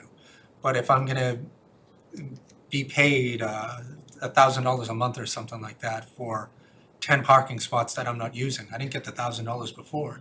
And if you let me tap out in 30 days or whatever, what's the downside? There's no liability, it's the 10 spots, it's just a sign. For me, I would be okay with going a month-to-month kind of thing with that. It's obviously not beneficial for the town to do some month-to-month, but if it lets us obtain something that may go for 5-10 years, I mean, Are there any business owners here that do have their own parking in the property that they own downtown? I do. What's your reaction to this discussion? Well, I only have about 4 or 5 spots, and I do share my, and I really shouldn't be talking about my thing, because I have that thing. Yeah, but let's, Yeah. let's do, yeah. Maybe we should, because some of us can't talk about things until the select board approves our, maybe what we should focus on now is our meeting schedule. so anybody else have anything else want to share before we? Let's do the organization. So next on the agenda is the organization, determine when to meet and at what frequency. So for me personally, I'm fine with having it be on Tuesdays when I wouldn't have a select board meeting, obviously. So for me, I don't know if randomly everyone has Tuesday nights off and why this all worked out, that Tuesday ended up being the good day for everybody. I wonder if it's more of the frequency that's gonna be the issue as opposed to the date. Like if we said it's every single Tuesday for the next 3 months, you're gonna be like, that's not happening. As opposed to, a couple dates here and there. So I guess we can go around the room once again and just see what everyone thinks for the when to meet and what frequency. So Bernie. And I think what I said earlier is that we should try to set a fixed number of meetings, decide that that's what we're gonna get it done in, and if it falls apart, we can't do it, we add another one until we get it done. So I mean, say something outlandish like 3 meetings or 5 meetings and then see what happens, you know. I mean, there's a ton of material. We just have to study it and come back, and everybody's got their views, so it's just a matter of getting it done and getting it all out on the table and see what, and then if there's more work that needs to be done. But I think Tuesdays, Tuesdays are often a busy day, but I think that's gonna be, I think we just need to be a little bit flexible. That's my view. Before we settle on a Tuesday, if that's where we're headed, can we ask town staff if there are days that work that or don't work? Our select board days, I'm good, I'm sure. It'll also depend whether this group wants to always meet in person, whether it wants to meet over Zoom, whether it wants to combine the two, and combining the two is the most difficult from us from a technology standpoint. The other two are relatively easy, we just have to find a room, but we'd have to find a room with Zoom technology if we want to do both. So that's kind of a gating item. We should figure it out. But that's one of the advantages in you setting a schedule and your meeting style, whether it's in person or not. And obviously, if medical things change, you can always change what your intentions are. But you are a public meeting, obliged to post it and let the public either join in, here or remotely. Does anybody have a reoccurring Tuesday thing? I know the select board does, but is there another that has Tuesdays? I can't remember. I think I do have some other, but I think it's not like, it's always sometimes like the second or third Thursday, something like that. I have to go back. Summer, so I'm not exactly. Reading Community Center's every Tuesday, so starting in 2 weeks, so I won't be, So that's why you were able to make it tonight, but not any subsequent nights. I could come next Tuesday. I would not be able to. I would definitely prefer a Zoom option if possible, because that would make it much more flexible for me. And once a week seems like a lot. I don't know. Oh, yeah, no, Like I maybe- just threw that Oh, out there. okay. I don't wanna meet He once wants a you to week feel either. better when Yeah, I hit you with this first and then we scale it I back. was thinking every day. Come on, And let's then get we it done. go to Bernie's 3 days, 3 meetings and we're done, which I'd love if that was the case, but I didn't know Bernie was gonna be the comedian of the group. yeah. So is another day better, Wednesday's better? I mean, I wonder, Monday.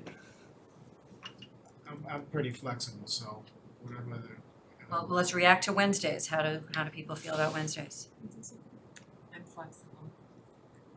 Julie and I have a bunch of public forums starting at the end of September. And those are, a lot of Wednesday nights. And I'm committed to Thursday nights with the Board of Health. I'm there twice a month. So for me, Tuesday nights when it's not a select board meeting, seems to be, at least for me, seems to be a good night. Monday nights, CPDC, which CPDC's meeting a lot. so you mentioned Wednesdays might not work in the future kind of I thing. think There's certain Wednesdays that won't. Not all of them, yeah. We have finance committee, we have public forums. We have a whole calendar that we've populated for the rest of the calendar year. And if you guys have a sense, if one night works, and it doesn't have to, but if it does, we can then catch you up for the next 3-4 months that we know of, just so you can see which dates work. But I think we heard from one member for most of the fall, Tuesdays just flat out don't work, And I so. think the alternate work for you, is that Yeah, right? after October 15th, I work for the NCAA and basketball, and that's October 15th goes to March. On Tuesdays. Tuesdays are very popular. So what about Thursday? So I guess we Thursday's should have good. started at Yeah. we should have started at Monday and went from there, I guess. So Thursday was what? Oh, well, Thursday was Harry for, Board of Board Health. of Health. Board of Health in here?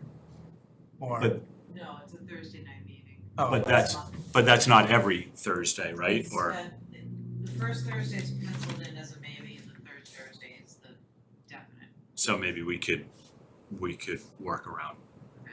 alternate If Thursday. Thur- maybe if like second Thursdays and work, fourth yeah. Second and Thursday. fourth. So did they have one this Thursday? No. So we could do next Thursday? Oh, no, wait, that means That's they what would they- have. So we could do it the following. They meet on the 19th, so a week, 2 weeks from Thursday. So next Thursday, the Thursday, 12th yeah. is fine.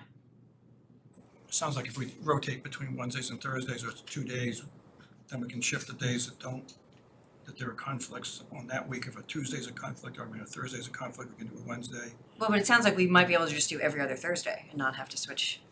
Now, does that oppress you guys that you're here every Thursday night of your life? Yeah, that's a little tough on staff Thursday nights. Do we So need what staff night at is every not tough on staff? If you wanna stick with Wednesdays and we'll just juggle, since there's 2 of us covering, we can juggle it. What about Monday? I think Mondays is CPDC meets.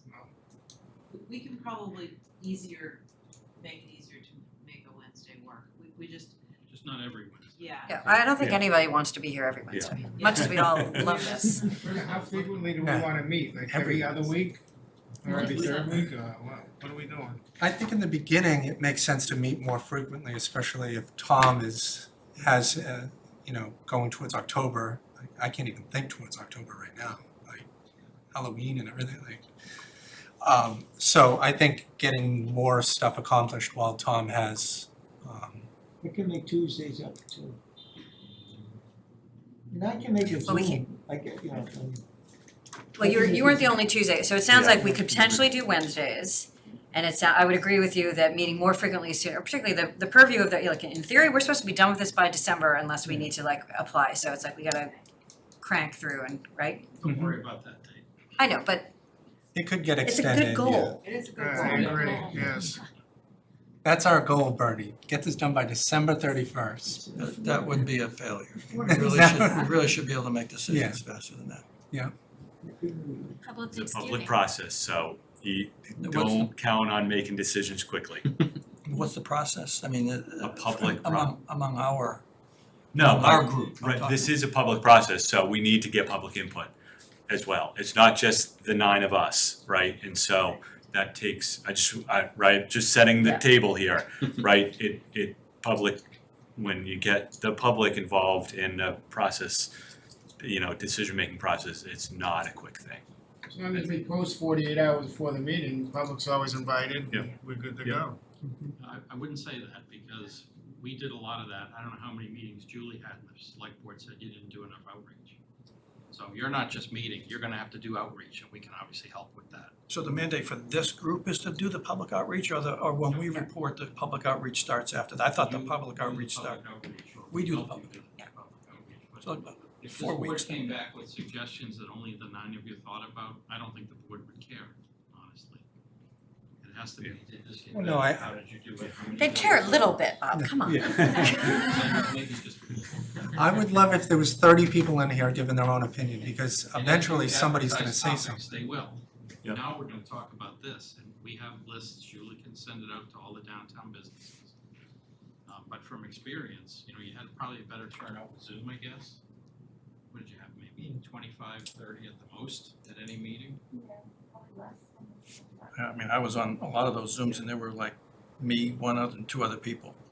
I mean, I don't remember anything that was more than 10. That wasn't typical, they were larger.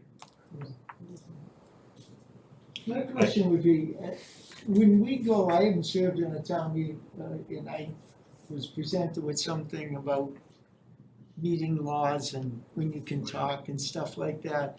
So, in my understanding, can we, based on what you just said, can we go out and talk to other businesses? After Or we Tuesday limit night. about this subject individually? Sure. Like, for example, we just talked about the church parking and all that. We can go to the church and talk about that? As long as you don't go with a group of 5 of you, which is a quorum. Okay. Yeah, but again, after next Tuesday, just to be safe. And For us, we need to have I that think also it's Yeah. important that when you're out talking to people, that you're not representing this group as a whole, right? You may be getting information, but it's not, But there's, approaching the church at this point, what are you even approaching them for? It's like, I want some Right. parking, well, for what? We don't even know. we don't know, Yeah. yeah. So, probably a little too early to do that, I would imagine. Yes. Just to go back to the calendar, so for September and October, we have 12 meetings. both months already booked. So that's kind of how it goes, September, October, and then November we have town meeting. Oh, So there's Jewish holidays in September that That knocks out 2 weeks. so that We, you know, if you wanna say Tuesday, Wednesday, we can send you out an email in the next day or two and give you an idea of which Tuesday, Wednesdays. Well, I think we're gonna Wednesday, avoid Thursday. Tuesdays, so Yeah, it's Wednesday, Wednesday, Thursdays. Thursday. Wednesday, Wednesday, Thursdays. Thursday. So Yeah. you're looking at Wednesday the 18th? That would be 2 weeks from tomorrow? mhm. There's nothing on the calendar for the 18th. And there is on the 19th though, The or not? 19th is the Board of Health. There is something, but you don't have to carry. It's finance committee meeting Oh, in that's that right. room. That's right. Is next Thursday too soon? I mean, I could do next Thursday. I don't think it's. I cannot do next Thursday, but I don't have to be the gating factor. 12th? Yeah. I'm double. Could you do it on Zoom or no? No, I'm in a band, we're performing. Oh, So, that's, Sure you could. so no, see, really I not. learned something new, that Liz is in a band. Nobody probably knew that. In this band, I sing, I do some keys. Nice. This is- Next Tuesday, was next that? Tuesday, you're not, It's a different than the I can occupancy. come do next singing, Tuesday. right? I can This is come my next 60s Tuesday. band, yeah. So select board's meeting next Tuesday? Yes, on the 10th. Okay, that's good to know. Thursday. So was the 18th? Wednesday the 18th is what you're looking at? Is it something, how does everybody feel about setting the date like that, where it ends up being the 18th and then we're gonna do what, the 1st kind of thing? Or do we want to take the temperature from everybody on like what works, as long as we have, you know, a high turnout, you know, maybe one person has to not do it, but at least we have 8 people, or like how do we feel? Do we wanna just do every other Wednesday now going forward, or do you wanna see at the next meeting what works for everybody else? Let's say as long as there's I would- deliverables and like things that we need to accomplish Yeah. and goals, then you know that's what we should meet. I wouldn't wanna meet more frequently than we get a chance to get through all of the Yeah. material or whatever. I would think, right, cause if we're gonna try and do different days, right, to sort of work around the calendar, I guess I would suggest that whoever the chairman is works with town staff to identify that calendar going forward to try and make it about every 2 weeks, right? Is that what we're seeing? Maybe it has to fall into the third week because of, you know, holidays or whatever, and just try and establish what that calendar is, and we can put it out there. And if it turns out that on one day, like half the people are like, oh, I'm on vacation, or I can't do that day, then we go from there. But you know, I think that we're not, right, it sounded like we're not gonna be able to find one day, you know, one meeting time that's gonna work consistently like a The logistics of the CPDC. meeting is something we can all do by email, it's not a violation of open meeting law. So any one of us can survey you, we can list a bunch of dates like I do with the select board. Wonderful. Say which dates are you available, just say yes or no. So it doesn't have to be decided Yeah. rigid, I guess it's. Does Monday the 9th work for? The select board won't have met yet, and 3 of us Oh. can't talk until they do. Got it. Oh, that's why, okay. That's why we're, after the 10th is the official date. So it sounded like the 18th, however, was like if we could make the 18th our next thing and then do a doodle poll in the meantime to try to get a longer 18th, view. I'm away on the 18th, Oh, I'm so sorry, I did not hear that. that's why I was trying Do we all have to be present for the meeting or? I just can have do to have that 5, Tuesday, yeah. the 17th. I can, because Reading Community Singers doesn't start until the following week, so if that makes a difference. You do August 17th. Tuesday the 17th? Yeah, The 17th, that's the one did I just say I was out of, I'm you out of said that. Wednesday you were out. You were out on the Right, the whole 18th. week? Yeah, the 17th and the 18th. Oh. And the Monday, the 16th is okay, What about the 19th? 16th. Oh, that's the Board of Health. Board of Health. Right. But does both, who's in the Board of Health? Both of you? No. Julie and, so could Thursday Julie? nights are tough, it's the end of our week, I'd prefer if we could steer towards the Wednesdays. We also have to coordinate this with, if you wanna meet in this room or that room, what other boards are meeting, so. You know, and it was easy for the last year and a half, but they're starting to come back and meet in the building, so that's the other reason we can't really just decide tonight. Does the 25th The- work? You guys know a lot of that for your. 11th? But was the 11th, or does she have a meeting on the 11th? Wednesday, the 11th? I don't think the Wednesday, 11th has been is mentioned. conservation, but I mean, are We you can meeting find in a- person or over Zoom? Can we meet before 7? Does it always have to be at 7? We can do whatever anybody wants to do, whatever everyone's comfortable with. I know Five some to people seven. work. I mean, yeah, I I could, could do 5 to 7 on the 11th. Or 4:30 to 7 or something like that. What about 5 on Tuesday? I could do Couldn't that. hear you. 5 o'clock on a Tuesday? I can do any time on Tuesdays. We could do And 5 that select o'clock. board meeting is not meeting. I could do 5 or 5:30. But not Yeah, the I mean, 10th. as we get into more heavy I can do the topics. 10th. No, the You 10th, can't- the you 10th, can't do the You can't do the 10th, Select that's board the has to select meet. So we, oh, Anything after the 10th. but you can't do the 17th, Bernie, at 5? No? Or if you are on Zoom, could you do it if we did I'm hybrid? supposed to be out at a function. So on that 5 o'clock is a hard time to have public input. Yeah. That's tough. I mean, if it was just a committee meeting, Oh, we- 5, yeah, I could see And that the only work, reason but I can make it is because I'd work from home, so if I Right. was I working mean- in town, it would be really hard to get. exactly, yeah. I mean, if that's 7 is why- feeling late, I mean, is 6? That's why CPDC meetings start at 7:30 is because no one could get back to Reading from Boston in time to make even a 7 o'clock meeting, so, Same with FinCom, same. yeah, so. I could do 6, but 5's a little early for me. I'm fine with 6 on any Tuesday, other than select board meeting Tuesdays. And I mean, I could do 6, I'd have to leave like 7:40. that's. Well, So it's the good. next available We should Tuesday keep, make would them be- short. The 17th, I'd have to move a meeting.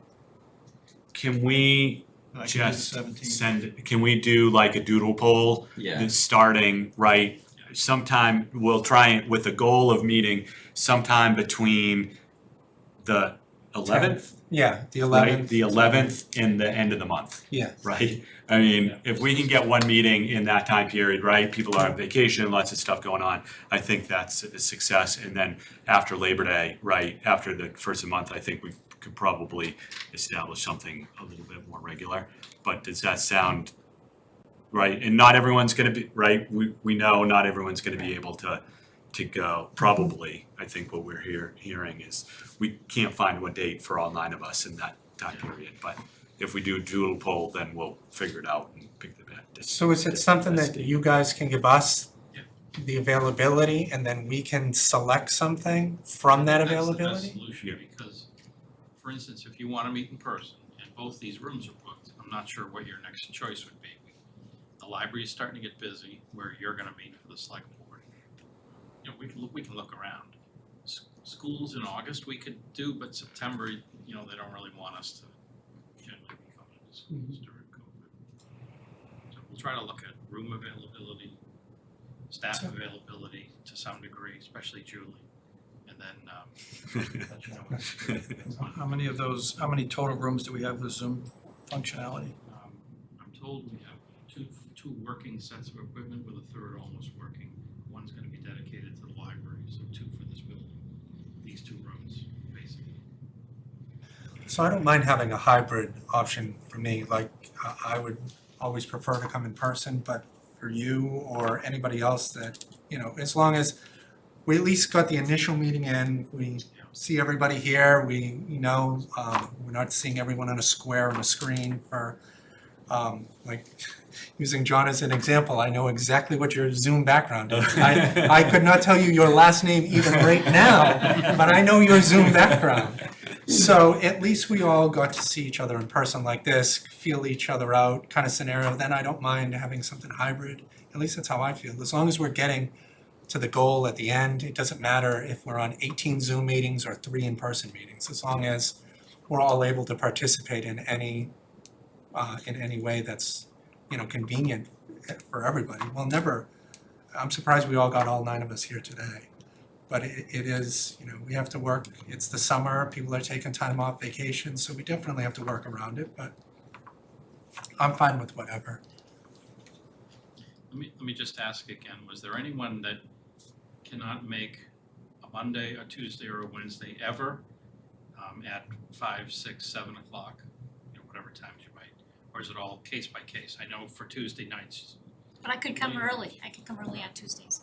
but is there any one day that's always a no, other than Sarah? So Mondays are hairy for me through the end of the summer, Okay, but not necessarily forever.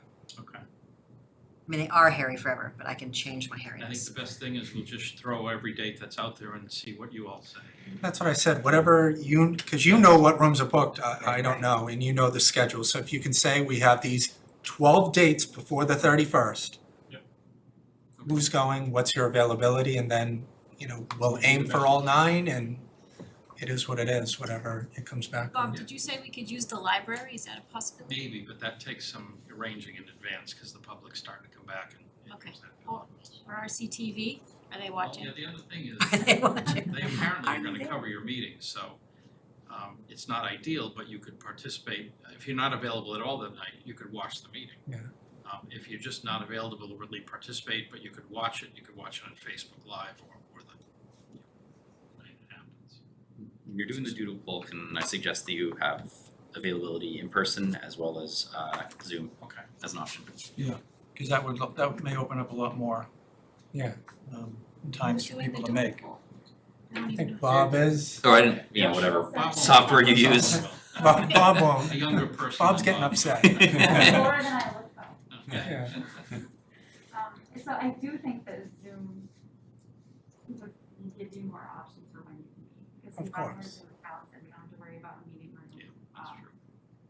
So, just saying, And especially if we want public input, that might facilitate that to some degree. the unfortunate reality, but it's the truth, yeah.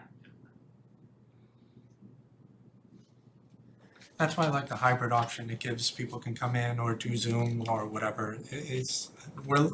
I'd like to think in the first couple initial meetings that we're getting a lot of public input, just because it might spark something that the 9 of us didn't bring up, or it might lead us down a different path as opposed to coming in at the end after we've done everything and then just change it all.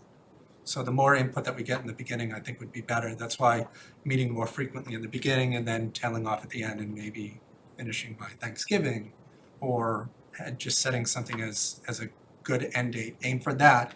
We'll miss it, but at least we tried to get there as fast as we could with what we were presented, and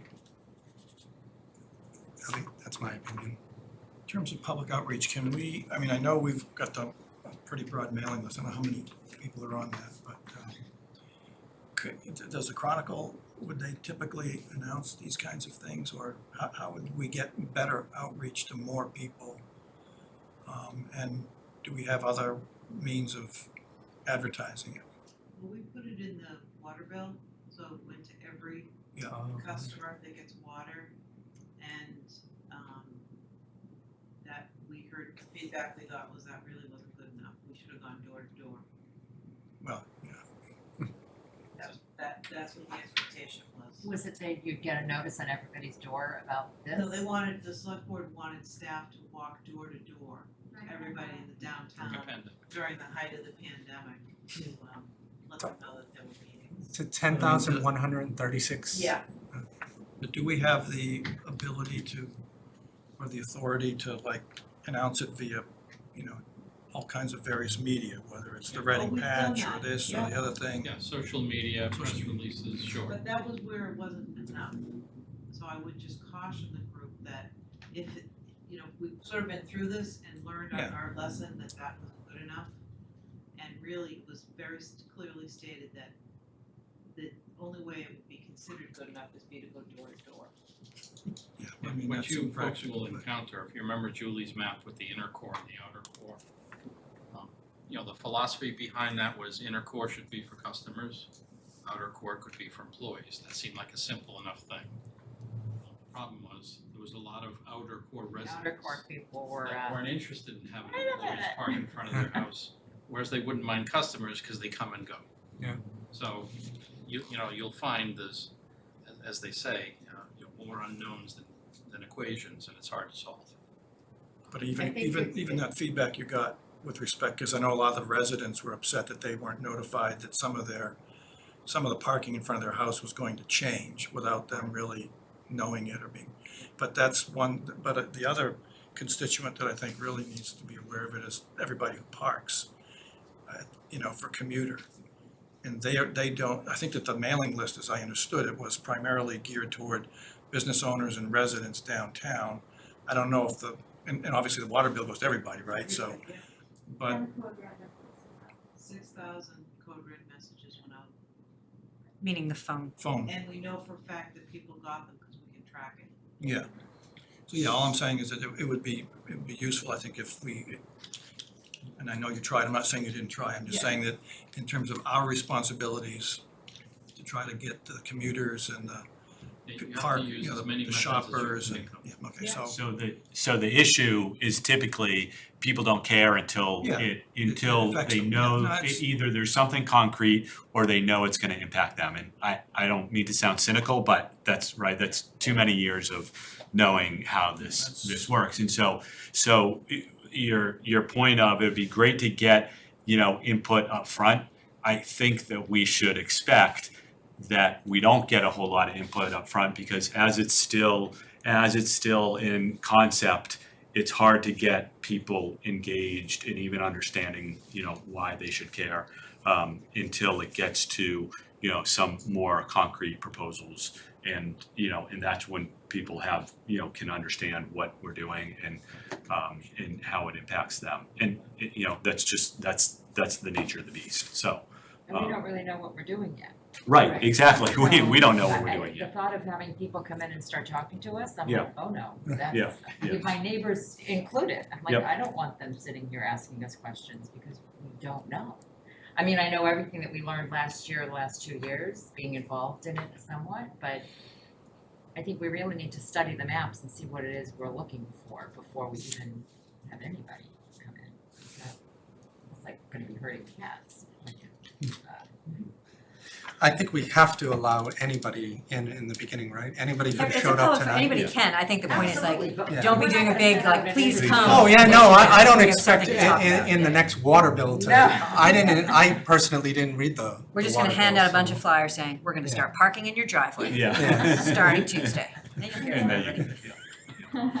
Please call Bob at Well, 8:30 at night. Have the flyer look like a parking ticket. Yeah, there we go. That's a great idea, actually. Are you able to actually do some of that at a parking lot? I'm Put, sure I'd be arrested or something. someone might bail you out. Yeah, that's good. All right, so we'll do the poll and see what we can do for times that people can meet and whatnot. We can decide how we're gonna notify the public at subsequent meetings or whatever various things that we can do going forward. So that's setting the schedule and target completion date. We will aim for Thanksgiving. Sounds like a good goal. Everyone's all donezo for the holidays. Sounds like a great time to be done, unless someone wants something earlier, Halloween. What else do we have? Let's get through our second meeting. Yeah. No worries. It's Mondays and Thursdays. So, next on the organization would be to nominate chair, vice chair, and secretary if desired. So, we don't have to, I guess, is that the case, Bob, that we Yeah, wouldn't? Let me explain kind of what the duties would be broadly. Normally, the chair works with the staff to post meetings, to get agendas together, and to work on a packet if you ever want a meeting packet. Generally, the vice chair is just there to help if the chair is not available. But certainly sometimes the chair and the vice chair both talk to staff before a meeting about whatever. Secretary is more optional. I'm doing the minutes tonight. Hopefully Julie's helping me. We'll probably have a staff person come in and join you once we know the meeting schedule to really do official minutes better than I will. So a secretary sometimes on boards does that, but we think we prefer to do the minutes for you. A secretary for your board is not that meaningful, whereas for the select board, they read proclamations, they read motions. I don't think you're gonna move a whole lot of that. And a secretary would be third in line if the chair and the vice chair aren't around, then they would do the agenda and so forth. So it's not a lot of heavy lifting for any of those three. It's really just important that, you know, a chair or one person has kind of a constant communication into us and the town clerk to make sure we don't never miss posting a meeting that you're expecting. You know, we follow all the open meeting law rules. And that, you know, we'll be bringing to you minutes to approve on a regular basis. I won't promise every meeting, but as best we can. So that'll be part of your agenda going forward, is to approve meeting minutes. So it's something that you would advise that we do, so at least there's some accountability for whoever is the chair to at least make sure the meetings are posted, make sure. Yeah, usually, I'm thinking of the various boards, you guys can chime in, like the permanent building committee, the chair always emails the town clerk, myself, and the facilities director to make sure one of us at least is paying attention, that he wants to call a meeting on such and such a Monday. And again, with boards that have regular schedules, that's not that hard, because you know it's every other Tuesday, whatever. Just a little trickier if you're gonna have an irregular meeting schedule. There's nothing wrong with that, it's just the chair has to remember. And it's 48 hours in advance, but it doesn't include weekends or holidays. And so normally for a Tuesday, Wednesday, Thursday meeting, we try to do it the Thursday before, the week before.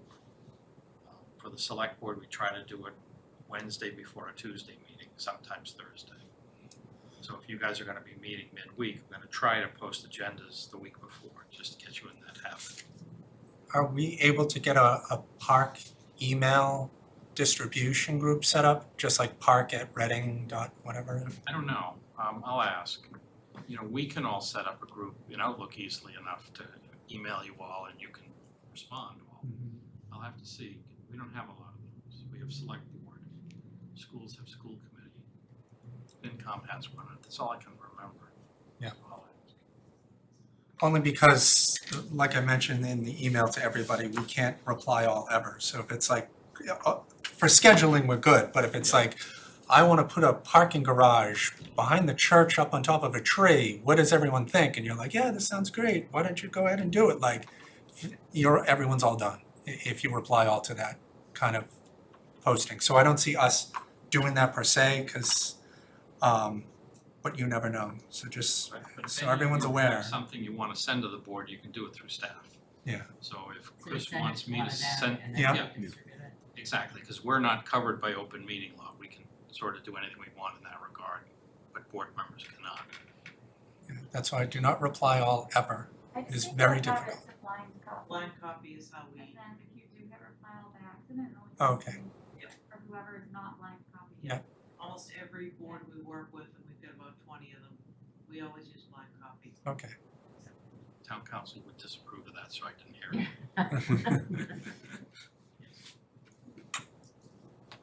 Very dangerous. Okie dokie, so, do we wanna see about nominating a chair first? Is that what everyone thinks is a good way to go about it? I'll just throw something out, is until the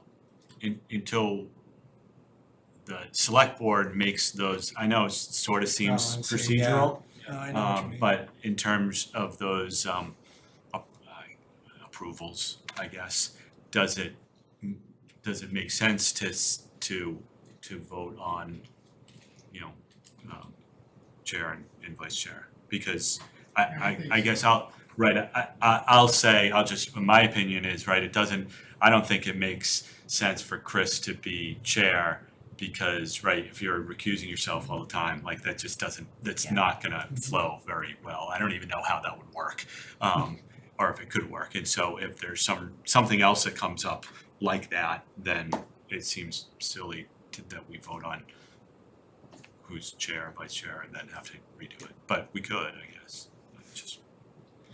I guess we can hold it until after the 10th, or we can do it now if everyone's fine. Like, I don't see why it would preclude Liz or. No, yeah. I just put that out there for. Interested in being the chair? raise my hand if people are interested. Dan, I think I saw a hole under your shirt, you might wanna check. I'm not, I'm just. I would still do it, but abstain like John had mentioned, but if Bernie is willing to do it, then I don't see any downside to letting Bernie do it. I mean, I would nominate Bernie if everybody, I second it.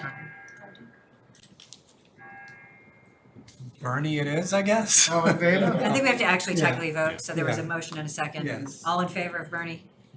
Aye. All opposed? Nobody. Anybody wanna do a co-chair or is vice chair basically the same thing? Vice chair, no, there's no such thing as I'd like to nominate Liz for vice chair. Second that. Second. Look at her. Wait, does she want it? Not really sure Does she want it? That was actually priceless. I am literally just thinking about, I'm delighted to do it in theory. I'm just thinking about my responsibilities as the co-chair of the bid steering committee, but it sounds like Okay. minimal, sure. I accept your nomination, do your thing. All in favor? So that's 9-0 again, is that? Very agreeable group. And then the very fantastic secretary, which I almost arm wrestled other individuals for.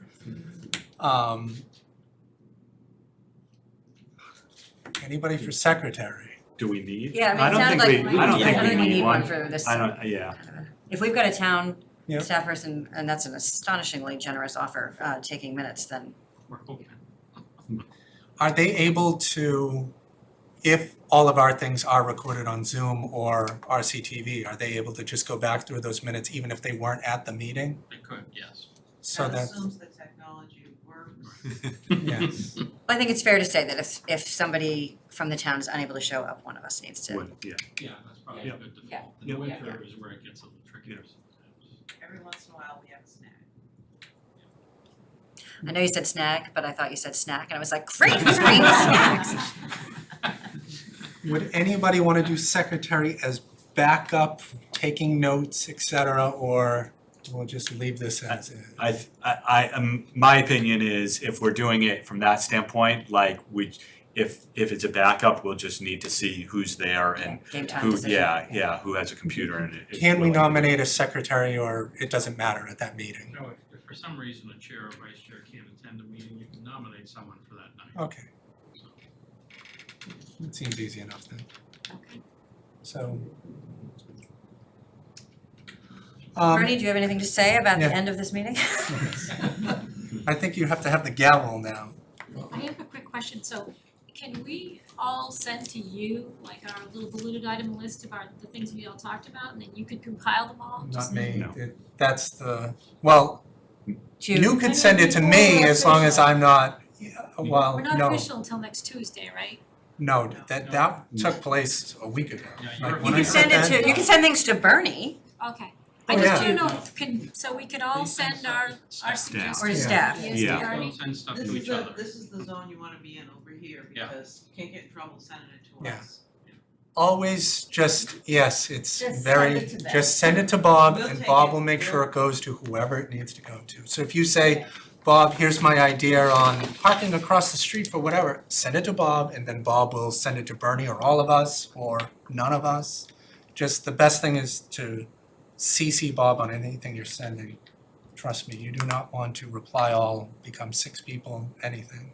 It would be So bad news. I just wanna know, so when we come for the next meeting, what's the structure? That's why I was thinking if we all sent everything that we had said tonight and we somehow broke that up into Well, action items. I believe Bernie will work on an agenda with Bob, and then some stuff will be possibly included in a packet, like any info that you might have, if you have drone footage from 2 Haven Street or something. If you wanted to include that in something, you'd send it to Bob. Bob may or may not include it in the packet with Bernie, and then that's it. Or as long as we talk here about it, you can do whatever you want, as long as it was on the agenda. So there could be some general agenda items where it's general overview and feedback, which now is kind of open up to anything, but the best is to always go through Bob going forward from this point, other than scheduling, which we can all do. So But as far as anything- the agenda, they develop the agenda, we get the agenda in advance if you wanna add something to it, or do we? If I'm gonna be part of this, I'd much prefer people giving their ideas on what the agenda should be. Yeah, and that's what you If that, can't, if that's that, what if you we can't do. start it that way and then we'll So try we need to. to do. So it needs to be through these guys. You need to discuss your agendas in this room, the meeting before or 2 meetings before. Yeah. That's the best way. Okay. If you wanna do it something else, one of you thinks of an idea, geez, this came up. You can share that with staff and we can figure out a way to tell her. We can do that, you can't. Okay. It seems stupid, but that's just. No, it's chain paper trail. And so the agenda for Next. our next meeting, I assume, would be a discussion of the goals. And I guess I think that's an entire meeting of itself. I'm not sure that there's another And probably the meeting schedule. in the meeting schedule, yeah. That's what I would suggest. So wouldn't it be helpful if we all had emailed the town to say what we think our goals are and they send it to you, so you see what we collectively see Can't as do goals? that. Huh? I don't think we can do that. I thought you said the process was to go to the It town. depends what you're sending. He can't We- see something from all of you. He can see an idea from one of you. He can't hear from a quorum. So we can We email can't- individually? The idea is that any deliberation that we do, whether has to happen in this room or whatever room we're in. And so, right, so if you have a bunch of ideas and you send it there, right, to Julie, and then it gets back and somehow he compiles all those and sends them back out as the agenda, that was just deliberation, right? We just concluded that all of these ideas are, worthy of something, right? And that's what we can't do, which is my point before of it's a slow process because all those sort of meaningful conversations and exchanges of information have to happen, on camera in this room. So it's up to Bernie to decide what the goals are by himself? No, the No, next no. meeting The next is gonna meeting. be to decide the Yeah, so you come with your list during that next Oh, okay, meeting. so we bring our list next meeting. Yes, Yeah. and we talk about them, Okay, yes. I'm just But trying if to there's save something you time. think, like, I wanna make sure that the agenda includes something, then you send that to town and they can say to Bernie, like, hey, we wanna make sure we talk about street parking on the next agenda and not just parking lot parking Yeah. or something, right? That's, But in a perfect world, at the next meeting, we'll determine the agenda for the Right. following. Right. meeting. Okay. And then you can still go ahead and talk to Venetian Moon or something like that on your own. You could do whatever you want for that and then bring it back to here and then we can just have reports or something like that where you can just, listen, I spoke to Venetian Moon. They said there's never a parking issue, they don't know what you're talking about, or there's a massive parking issue. They're gonna be here at the next meeting, they'd like to come in and give their input or whatever shakes out of it. So you can do whatever you want. It's when you start involving other people that becomes deliberation and you want to avoid it. A couple of agenda items, if maybe we want to set them objective for next meeting, establishing the goals and objectives of this committee, scheduling the next meetings. I was thinking public outreach strategy, how can we get maximum contact with as many people? Anybody else have ideas on what should be on that next agenda? that sounds like a pretty full agenda, actually. Did we Or wanna have, maybe we could schedule it out for the next fall. I mean, people want to just use a limited amount of time and throw stuff up, and then we can maybe have it over a couple of agenda meetings. did we wanna have an agenda item of forming any subcommittees? Like, for instance, we talked about maybe somebody approaching churches or something like that. Somebody approaching residents, somebody approaching Makes businesses. sense.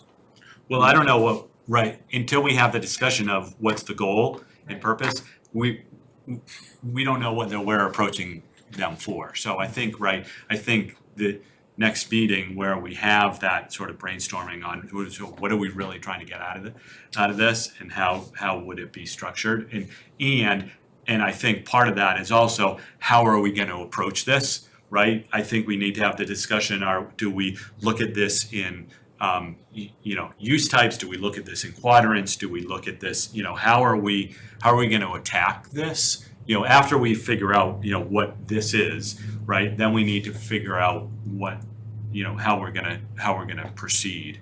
And from that, I think is where we might, there might be some opportunities to go and, break up, subcommittees or what have you, but I think there's a lot of building blocks that need to be established in probably the next two meetings before we get into the meat of it. If I was to extend my question is to not just the next meeting's agenda, but like spread out like all, what subjects would we want to cover over all the meeting agendas. I think certainly subcommittees would, put it down and maybe that's meeting number 2, 3 or whatever. I have no reason why it wouldn't be. I need to caution you about the word subcommittee. If you, as a board, form a subcommittee by vote, the subcommittee must meet under open meeting law. So if 2 of you want to go off and do things, you'll have to start posting those meetings and invite the public to them. Far better that one of you just goes and does that, and if a second one comes, don't tell me. The open meeting law is just brutal in terms of getting efficient work done. It just is. I'm case in point. Like, I am very limited to what I can do, but I can still, like I said, participate and I'm just one of 9 people. So I can have my own take on this as well as everybody else here, so. So you will So all have. it could be outside research topics. You'll all have an easy time meeting as a group. You're gonna have a far more easy time meeting with people not as part of your group between meetings. It's gonna be hard for you to talk to each other and meet between meetings generally. Doesn't mean you can't. It's just best if any 4 of you do wanna get together, just don't have formed a legal subcommittee, because that has to be posted. If you're just gonna get together, no worries. Up to 4 of you can do that at any time. So we can just say that Chris and Sarah are going to, no? You can say, I could say if somebody, anyone would wants to anybody join me like at to? the church next Oh. Sunday, just make sure no more than 4 of you come. Okay. I'll just say CPDC, that I've been on it for a long time. Very rarely do individuals in CPDC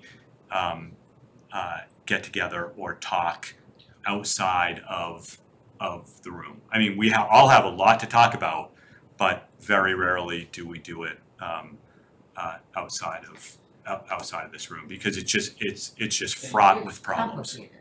It just seems like it's stressful. Yeah, it's fraught, it's very, that's, you can get yourself sort of innocently into hot water when you're doing that, so. I think more for this one though, we have an expiration date where CPDC doesn't. So it's more of, we all want to be like, let's get this all done and do whatever, but then it's We have like, expiration dates. Then we're just gonna have to Yeah. meet more. Yeah. I mean, Yeah. in order to really discuss it out. mhm.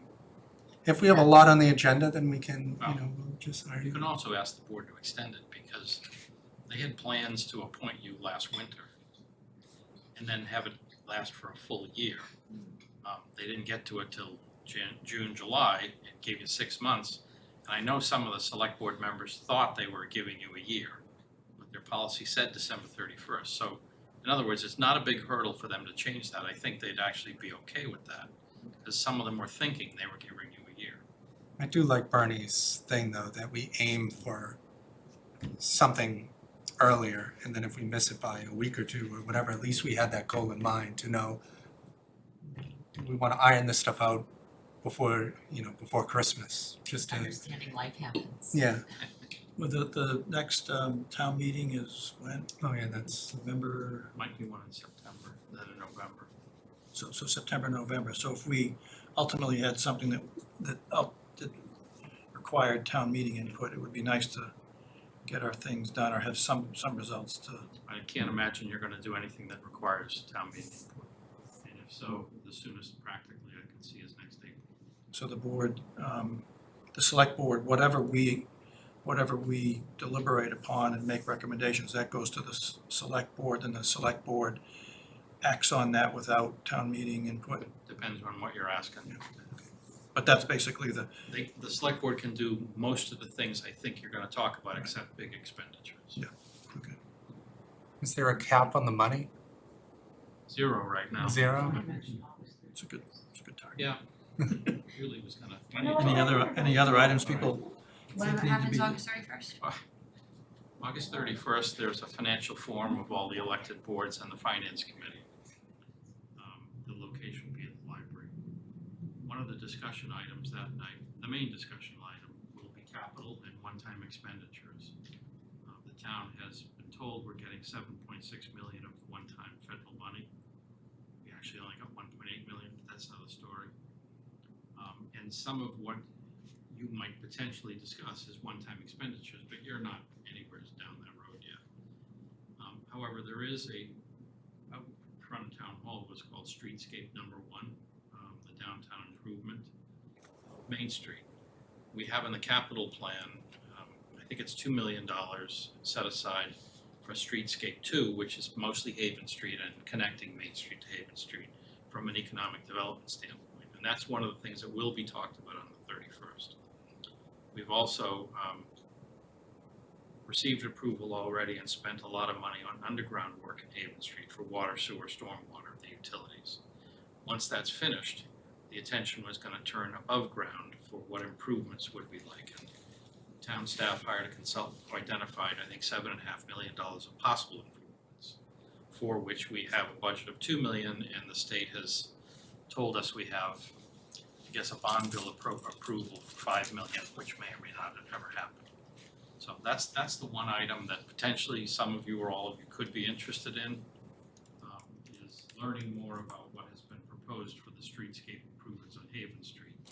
You know, it's not strictly parking per se, but it certainly impacts parking and some of the connectivity issues that you raised, and some of the, you know, we should felt better, like Linfield Marketplace issues. So that's the only thing that I can think of that's tangibly planned that relates to your work. Can you think of? Did you say streetscape improvements? Is that on the website or?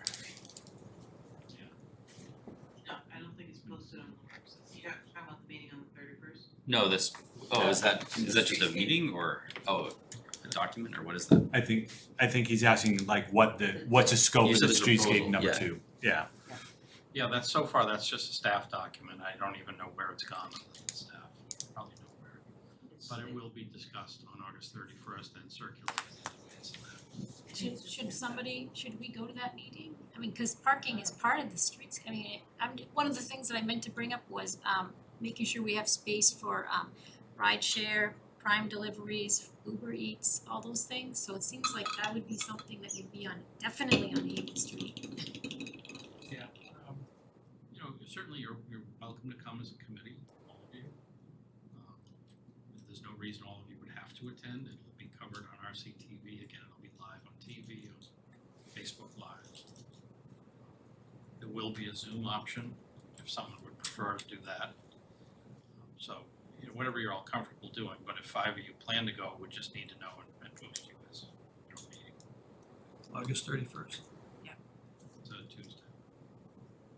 Anybody else have agenda items that they would like to try to include on some future meeting? I have a question, I don't know if anybody has it, but is there an updated map about downtown, including some maybe outlines of the newer buildings that are planning on going in and how that may impact the parking? It's down by like Green Tomato or any of the other parcels that are under supposed planning? So that we can get an idea of what parking may change in a year or two from now, because if we're looking at this as a whole downtown thing, you know, some of the maps that are hard for me to read, and I'm not quite that old yet, but some of them are a little, I don't know if there's a clear map that could be bigger that I could print offline or something. Does CPDC have that? Yeah, I can try. I think it's pretty updated to Okay. what I've seen, but I Probably like a check year old, that. which not a lot has happened. Kim updated a couple. Or did she? I was thinking of the one Jesse did. No, I think it's on the website. There's a parking map on the website. It's not easy to find. Okay. I have. So you're also suggesting is that if you have 3 more buildings going up Well, with if there's X more amount buildings of, going up, do we have like can we maybe footnote the map to say these are the approved structures that have not been built, that kind of thing, right? right, and what is the parking, is the parking gonna change around those buildings, you know, because we will, What buildings are you thinking of? I'm just. like if I look at Postmark Building, like those spaces are filled 24 hours a day. So I know the residents park there overnight because I walk my dogs at 6 a.m. and they're all full all day. And then they're full during the day and then they're full. So it's kind of like that, to me, that section of town, that public parking has been taken all day by people that are not necessarily going to the bank or going down Haven Street. So I just wanted to get an idea. You mean the street or you mean the lot next to the, On the street. I don't ever see anybody parking in the lot. well, the residents park in their spaces, but Postmark has underground parking Right, but there's and they parking all have down the street. off-street parking on that lot. I think people have paid, I think the residents have all paid for those spaces. On the in the street? lot, but not on the street. You're just saying you feel like, I'm not talking about, I'm talking about you feel that on the Haven Street parking Yeah. is always taken. Well, it's, Yeah, if it's not regulated, then it's not, then why would you It's- park on the There's street? a lot of Because construction it might be a Right. potential workers parking parking garage. Yeah. The space I is can too definitely small see for that a happening. car or something like that. overnight. Get us- Talking about Sanborn Street. Sanborn Street, okay. I agree with you.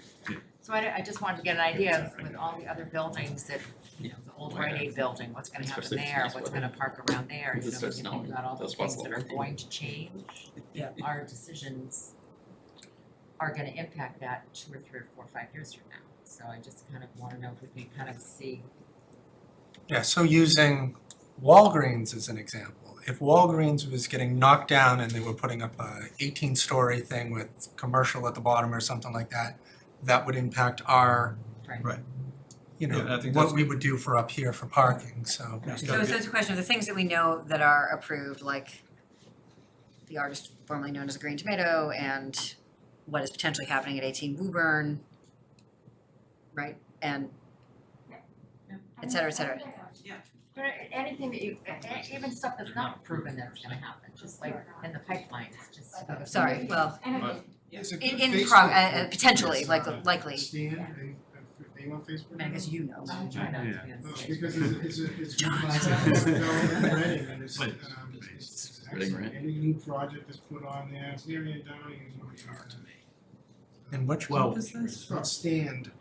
Yeah, well, Something- but she doesn't, I was gonna say, She I've doesn't. known about things before she's put them on there, like that's not the Right, no, I'm most just up to saying, date. but it's a pretty good repository, and there's a lot of, old stuff that gets put on, and as well as stuff as it happens, I mean.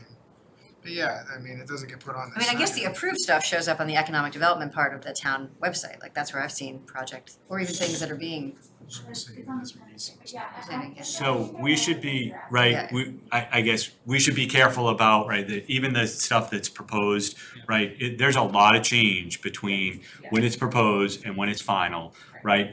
And I guess, right, this should be a long-term thing, so, right, those 6 spaces in front of Postmark, right, shouldn't really impact, right, what we think of in terms of big, you know, I think we get to those 6 spaces sort of 6 levels down, once we figure out Right. like what should spaces I in just feel like I downtown wanna start, be. okay, But yeah, here's we what need. the town of Reading looks like, and this is, you know, this is 2-hour parking, this is, you know, see what we actually have now. Yeah, And then say, well, we can move the employees over here, and, you know what I mean, like, I feel like as part of the goals, I'd I like to think at least start Julie getting has, this you have a documents. document with that, right, that shows the two, I believe, yeah, that what Julie Just just, put that with the outer core and the inner core, Yeah. but maybe. well, in her first one, the first one many is- colored one yeah. shows everything that currently is. yeah, because Yeah, they are hard to read, though, I understand that. Yeah. So, and I mean, that's one benefit to being in person is you can like have it on Yeah. screen. Yeah.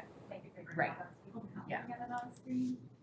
So, yeah, I mean, we can try that. I think I know what it is, but you're. You probably, you do. So it's future development that's proposed, which we don't know will ever come to pass, or is the economic development group trying to market different developments to prospective, I don't know, investors or other? I mean, how do they, people know, I mean, presumably economic development does some of that. I don't know, what is that strategy? You mean economic development staff or the business improvement district? Well, I don't know, so I don't claim to know Okay, is it- enough to Yeah. know, I'm just thinking, I'm just trying to respond to the question. We know what we have now, we know what's before the CPDC, but then is there another group? I'm assuming that economic development would be an outreach to other, either to existing property owners or to potential property owners as to what we could offer. I don't know, I'm assuming that's the definition of economic development, but I don't know if that's right or not. I think in the downtown, anything beyond what has been submitted into the town would be pure speculation. right? I mean, we can guess, right, sitting in this group, we can guess that in the next 10 years, something's gonna happen to, I'm gonna call it the Mass Bank building, but that's not what it is. What is it now? Eastern Bank, right? So, right, we can speculate, chances are that that property will redevelop.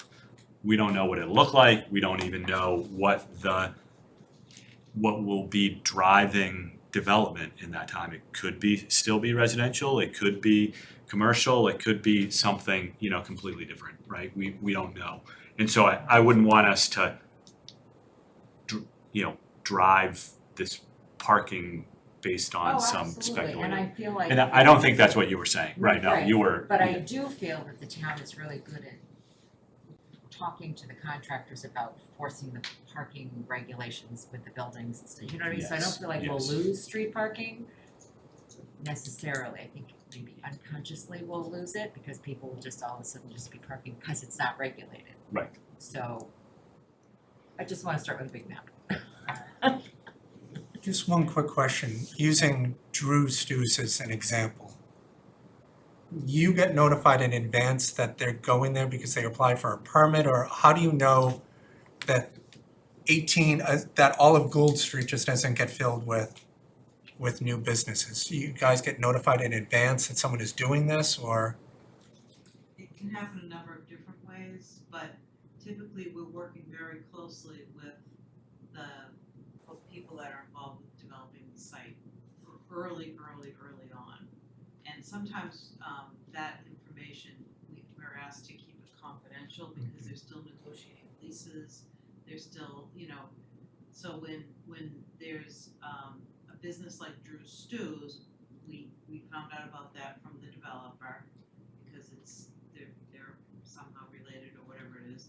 And then we started working with them on permitting and getting the business in there and that type of thing. But when it's a new development like that, it's usually a little bit easier because it comes from a developer. Whereas a random storefront, Right, I mean, I'll tell you as somebody who opened a business here in town 4 years ago. One of my first steps was to communicate with the gentleman who at the time was the economic development director, in addition to then pulling the appropriate permits to build out the space. So, but I definitely let the town know, as soon as I really was like, I'm doing this, I'm like, not only should they know, I bet they can help me know how to do things, so generally businesses would communicate with the town. Ultimately, they'll have to for various permits, but most businesses would want to, just to make sure, what do I have to do? That's why I'm wondering if there's anything else that you guys know that hasn't been shared that we should know about, that, like I said, if there's a bunch of other new businesses coming in, I understand the confidentiality or something, if we could, the stuff that isn't, maybe that we don't know. Like, I only found out, I will have to stop there once again. But, right, that's Yeah. exact Yeah. point, right? A lot of that Yeah. stuff that they may know, they can't share. Yeah, So, So- right, until it gets to CPDC yeah, or to ZBA, if that's where it's going, right? It's speculation because we know, or I understand, right? There's been sure thing developments that are gonna come and they just never materialize, so you don't know. well, that's You good to just know don't. that, yeah. Well, we know that Green Tomatoes moving to the bottom floor on Gold Street Mhm. in anticipation of losing his spot because they're gonna develop that building. So, and he's been advertising that, and when you go in and grab something to eat, you'll see a sign right there that he's moving over there in the fall, I guess. I have a quick question. Assuming as we move along and we develop these parking, strategy, regulate the parking, does the town have staff that would issue tickets? Is there a parking person? I know wasn't it a shared job with like Yeah, animal? not during the pandemic, What's that? not during the pandemic, no. Okay, so At some point, again, yes. But I don't know when that would be. is that something the selectmen decide when to? But the police department gives Police, out tickets it's- all the time. Yeah, the police officers ticket, but, But not for parking, right? you know, Yeah. Yeah. Oh, they do? they Parking try to be, it has to be egregious right now. Yeah. You have to really be doing something bad for to get a parking ticket. If talking 2 or 3 years ago, then, you know, there was a lot more tickets given out by the parking enforcement officer. So there isn't a parking enforcement person right now? Okay, But pre-COVID, there was. was, right? It was, the person was injured, had to retire, so we haven't replaced him yet. But aren't most officers able to give out tickets? All officers could give out tickets, yes. This was a civilian, and that was part of his full-time job, effectively. I want to share a thought with you before you go too far down the road. This is from 3 police chiefs here. You have to be really careful when you're thinking about parking to target existing businesses, because they change. So just because this is here now, it's not always going to be there, no matter what it is. The thing that's changed recently that's different is high rises, 3, 4, 5-story buildings with residents. So they're not going away. Residents are going to be here now. That's, in theory, every building has accommodated all the residential parking they need. That's what the rules say. Whether they really have done a good job in guest parking and so forth, we don't know. But just don't get too attached to the businesses you see now. To me, and this is just a real simple way to look at it, I see 2 kinds of businesses from a parking standpoint. I have a doctor's appointment. I'm going to find a place to park to go see the doctor. I feel like reading a book. Maybe I'll find parking close enough to Liz's store, and maybe I won't. So those are 2 very different approaches, psychologically, to the need for parking. We have a lot of medical uses now down on the end of Haven Street, where Portland Pie was, that we hadn't anticipated. The need for parking there is quite different than when it was retail. People are going there as a destination. So just think about that difference also when you're kind of thinking about parking.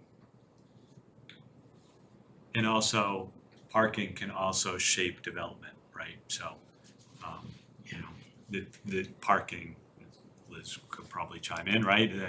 The availability of parking may influence the viability of certain spaces, for certain businesses. So, Yeah, definitely. if I'll leave it at that. So I think one thing I would like on the agenda, or at least to be considered, is setting it up where it's at least sections or quadrants or upper and lower, just so I'm able to participate. I know it's a big ask, but I think that if I could at least have something, some shape or fashion, I don't care if it's, the 80% of whatever and the 20%, whatever scenario it ends up being, just so that I'm able to participate. I have that sort of organization of the discussion by zone, et cetera. Yeah. That'd Thank be an you. agenda item. I also have financial analysis of the parking. Financial analysis of parking. I'm assuming that that's part of what the town looks for, or is it? I mean, I'm assuming that there's something with respect to that, right? Well, we discussed metered parking. Yeah, but I mean, like the various fees, like the employee permit fees, the commuter fees, the resident fees, those are part of the discussion. I don't know if that's, I wouldn't say they're deeply philosophical the way they were established. Right. They could be.